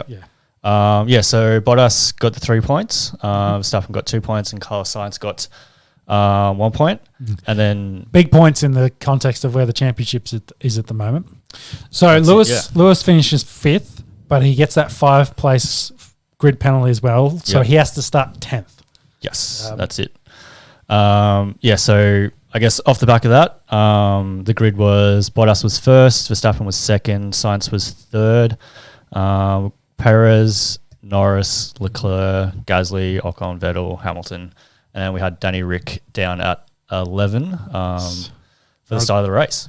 Yeah, so start of the race off, first corner essentially Lando and Sainz, I think. No, Lando and Leclerc. No, Lando and Sainz, they touch, former teammates. Bit of damage there. But the race, we should probably just cover them. Just focus on Max and Lewis. So Lewis started 10th. End of the first lap, he's 6th. He's already made up 4 positions. Yeah. By the 9th lap, he was 3rd. So crazy effort. And that's when we get the end of our first safety car. So yeah, that's it. And I mean, you saw it just leading to his first couple corners, he was just able to outbrake everyone and he was able to pick up those spots real quick. The line he came out of that last corner, the speed he had through there, whether it was a new engine as well, we just had a little bit of extra. And he was just so dominant through the sprint race. He qualified really well before being disqualified. You could see the car was red hot for this race. But, the car is a part of it. You put Lewis Hamilton in that car and to actually do that race was very impressive. So he's third by the 9th lap. Of course, then you have the tyre period throughout the middle of the race, the strategy, etc. But it ends up being Max's first and Lewis's second by the 47th lap. From that about 48 lap through to the 59 was just elite racing between the two of them. Actually, even before this as well, with the tyre strategies, Hamilton on the radio was using code. Morse code. Yeah, beep, beep, beep. To let the team know what tyre strategy he wanted to use because they didn't want to let Red Bull know because all the teams listen on to radios. Yeah, normally just we'll use because I think he said I want to stay on the same tyres, and then the message just kept going. It was beep beep beep beep. Yeah, if he just turned his radio on and off. I think it was mentioned just the colour of my. But I think they came out of the pit and then on the radio it was like, this is not the tyres I want. Yeah. So pretty much. Anyway, it didn't matter. Got lost in Morse code. Yeah. It did. Yeah. It didn't matter. But so they... No, yeah. Yeah, they can... So after it was essentially 2 pits, so it was a 2 pit stop race. So after that, all kind of worked itself out. 1 and 2, Lewis right on Max's ass. I think lap 49 or 50... they have the big incidents where Lewis gets the lead into the fourth corner. I think it ends up being after the first DRS zone and the start of that lap. Max has the inside line and very much drives Hamilton off wide. And there's a big conversation about did he open the steering, as in not like fully commit to the corner and purposely drive Hamilton off the line? Yeah. Big talk about that and how they'd officiated, nothing done in the race. Yeah, well, so during the race, the camera shots they didn't have a camera shot of Verstappen's steering wheel. They didn't show which it. Which was very suspect, so no one knew what had happened. Like even the stewards weren't commenting on it. And it really just came out after the race once they got that footage that I guess everyone started talking a little bit about it. I think it's very opinionated as well because it's not super clear because you can see the wheel is definitely turned into the corner. It's just whether he could have turned it more into the corner or whether it was turned enough and then he understeered as what he alluded to and then had to, of course, drive Hamilton wider. Yeah. I mean, I watched the video and... Yeah, so Verstappen was very aggressive in his braking. There was no significant right turn, as what everyone's kind of thought might have been there. But there's no open of the steering in that regard. Yeah, so what I saw, Verstappen was very late in braking into the corner. He took way too much speed into the corner, And you could see which leads to oversteer. it does, and you can see on the tacho on his steering wheel, he powers on too early out of the corner. Yeah. And I guess all of that contributes to him oversteering, taking it real wide. And Hamilton just had to follow without, so he didn't touch him and crash. I think what hurt Hamilton the most was because they ran so wide, he hit a fair bit of dirt. Yeah, he hit grass to get back a on. lot more than Max did, and so Max was able to gain a little bit more of a gap off the back of that. Subsequent to the race, Mercedes has taken that to review, so they want to try and penalise Verstappen. Give him a penalty of some description, hopefully bump him down a couple of places and less points, essentially is what they're after. That's it. I don't think they'll get it. I think it'll end up being just a racing incident. I think so. The main thing is they didn't trip over each other. Well, that's it. And we're at this point of the season, you want hard competitive racing between the two top drivers to finish out the championship. This stuff's going to happen. I think we've talked about this in the past, and it's not the worst one. And in the end, the main factor is Lewis still won this race, so it probably doesn't matter. Max knew that Lewis had a faster car. He knew he had to do everything he could to get maximum points. Like, if he's not taking that corner like he did, then he's just given up. Yeah, he's given up the championship. He had to do what he did. In the end, it didn't make any difference because, again, Mercedes had the new engine. Lewis was just too fast, was able to overtake him, and that was the end of the race. So I don't think anything will happen of it.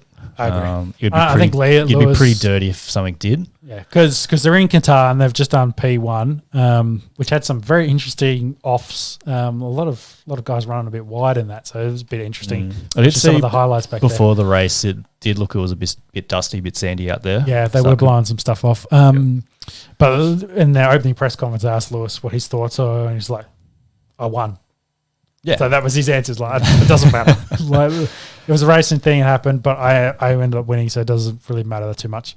I think if he'd been hit or damaged the car, couldn't finish, different sort of conversation, and I think 100%. There would have probably been a different reaction from the racing stewards if that had been the case. But play on, more racing. They're racing for the championship. You want to see this sort of stuff happen as long as no one gets hurt or crashed out.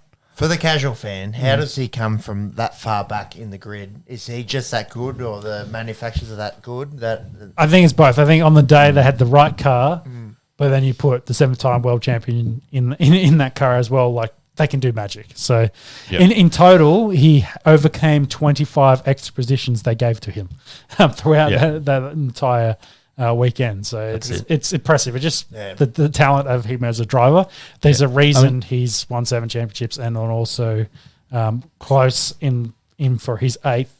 That's it. Yeah. Like, I think he got a really good start. Like, it was like we said it. 4 positions, 1 lap. Make up those positions. Well, and then another 3 in the subsequent 8 afterwards. So. Yeah, got lucky with the safety car. So generally with safety car, you can rest your tyres.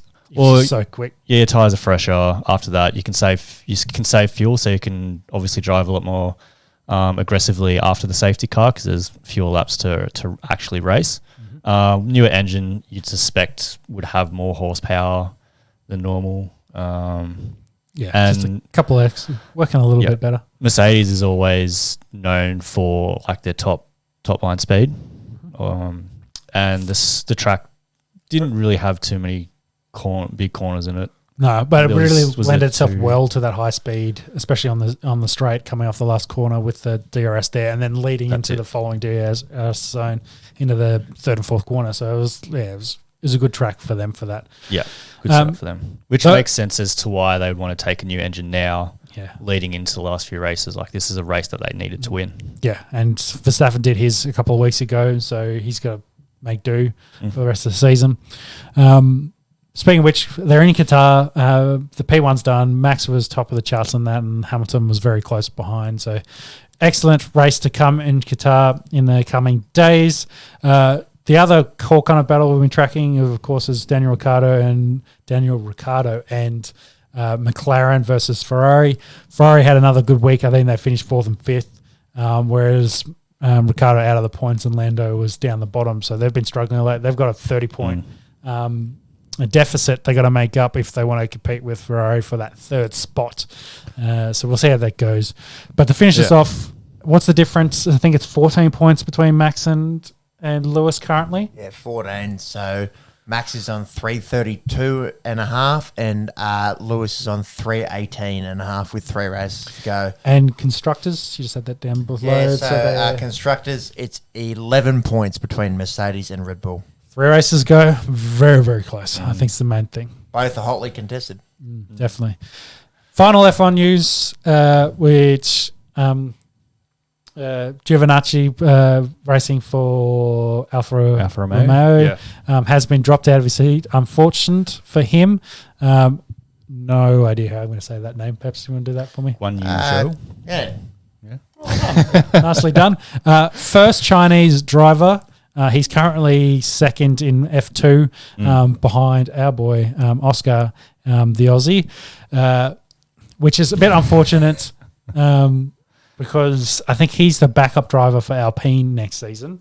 And he'll be the first in a long time of F2 winners to then not get a subsequent seat in F1. But also F1 doesn't hate money. And the first Chinese driver, plus the 10-year deal they just signed with China for the Grand Prix. Bit of a market. Yeah, a bit He's of a market 22. of money. Yep. Yeah. Well, I think Oscar's the same. Like, they come into the F1 very, very young. Well, you look at all the young drivers now. Well, Max is... He's not even 25, is he? He's 24, is he? Yeah, question. 24 maybe. Yeah. Like, it's a definitely a young man's sport. Just don't tell Alonso and give me Raikkonen in that. Yeah. Max Verstappen is 24. Crazy. Yeah. Bananas. And how much money does he make? I don't want to know, Max. I don't know, either do I. Yeah. So I feel bad for Oscar in this. Yeah. I'd really like to see him come through and get a decent drive. And well, the problem is for him, they thought he was a year away. They thought he'd do okay this year, potentially win it next year, and then get his seat in F1 with potentially a lot of all the older guys retiring, and there'll be a few seats available. Yeah. But he's been really good this year, and he's most likely going to win F2. So yeah. So I mean, if he's going to Alpine like Alonso, he could drive forever, but I think that's the thinking. Alonso is going to finish up, or even Ocon if Ocon doesn't perform as well as he can. That's always maybe he gets a seat in there next year at some point, but it's unlikely. Yeah, but Guan Yu Zhou's been pretty good in F2 last couple of seasons as well. Like, he definitely deserves that spot. Yeah. He's second. Like, he's not a bad driver. He's not Mazepin. Yeah. No. Bright side for Giovinazzi, he has been picked up by Dragon Penske Auto Racing, so he will be he slots straight into a Formula E seat next year. Very nice. So out of F1, but straight into Formula E. And he'll still be racing. He's a good driver. He'll get racing in somewhere. Yeah, that's it. That probably wraps up F1 news for this week. Yeah, and that I think does the podcast as well. Thank you, boys, as always, for coming out. Another big week of sport in the books. What do we got upcoming besides we talked about the F1 race and the NFL coming up? Is there any other major sports in the next week? In the next week, just a bit of the usual, I suppose, but the big one for us is the Ashes coming up in a few pods' time. But until then, we'll keep an eye on the NFL, the NBA, the soccer, the F1. There's always a bit to talk about, isn't there? When's the next UFC? 269 is 3 weeks away. There's a couple of fight nights in between it, but nothing major to talk about. Melissa Tate's on this weekend is probably the big fight. That's about it. That'll wrap us up. Thank you Sounds good. to those that are still with us. We appreciate the listens. If you feel inclined, a subscribe, a follow on Instagram. We need to be a little bit more proactive, perhaps. Yeah. Or check out their OnlyFans for some bulging disc. Yeah. that might lose us followers. I had to get that one in one last time. I had to finish it. That was the finish. Thank you, everyone. Thank you for listening. We'll check you all next week with more sports news across the world. And dribble. And dribble. Yep. Lots of dribble. Gotcha. Bye. Bye.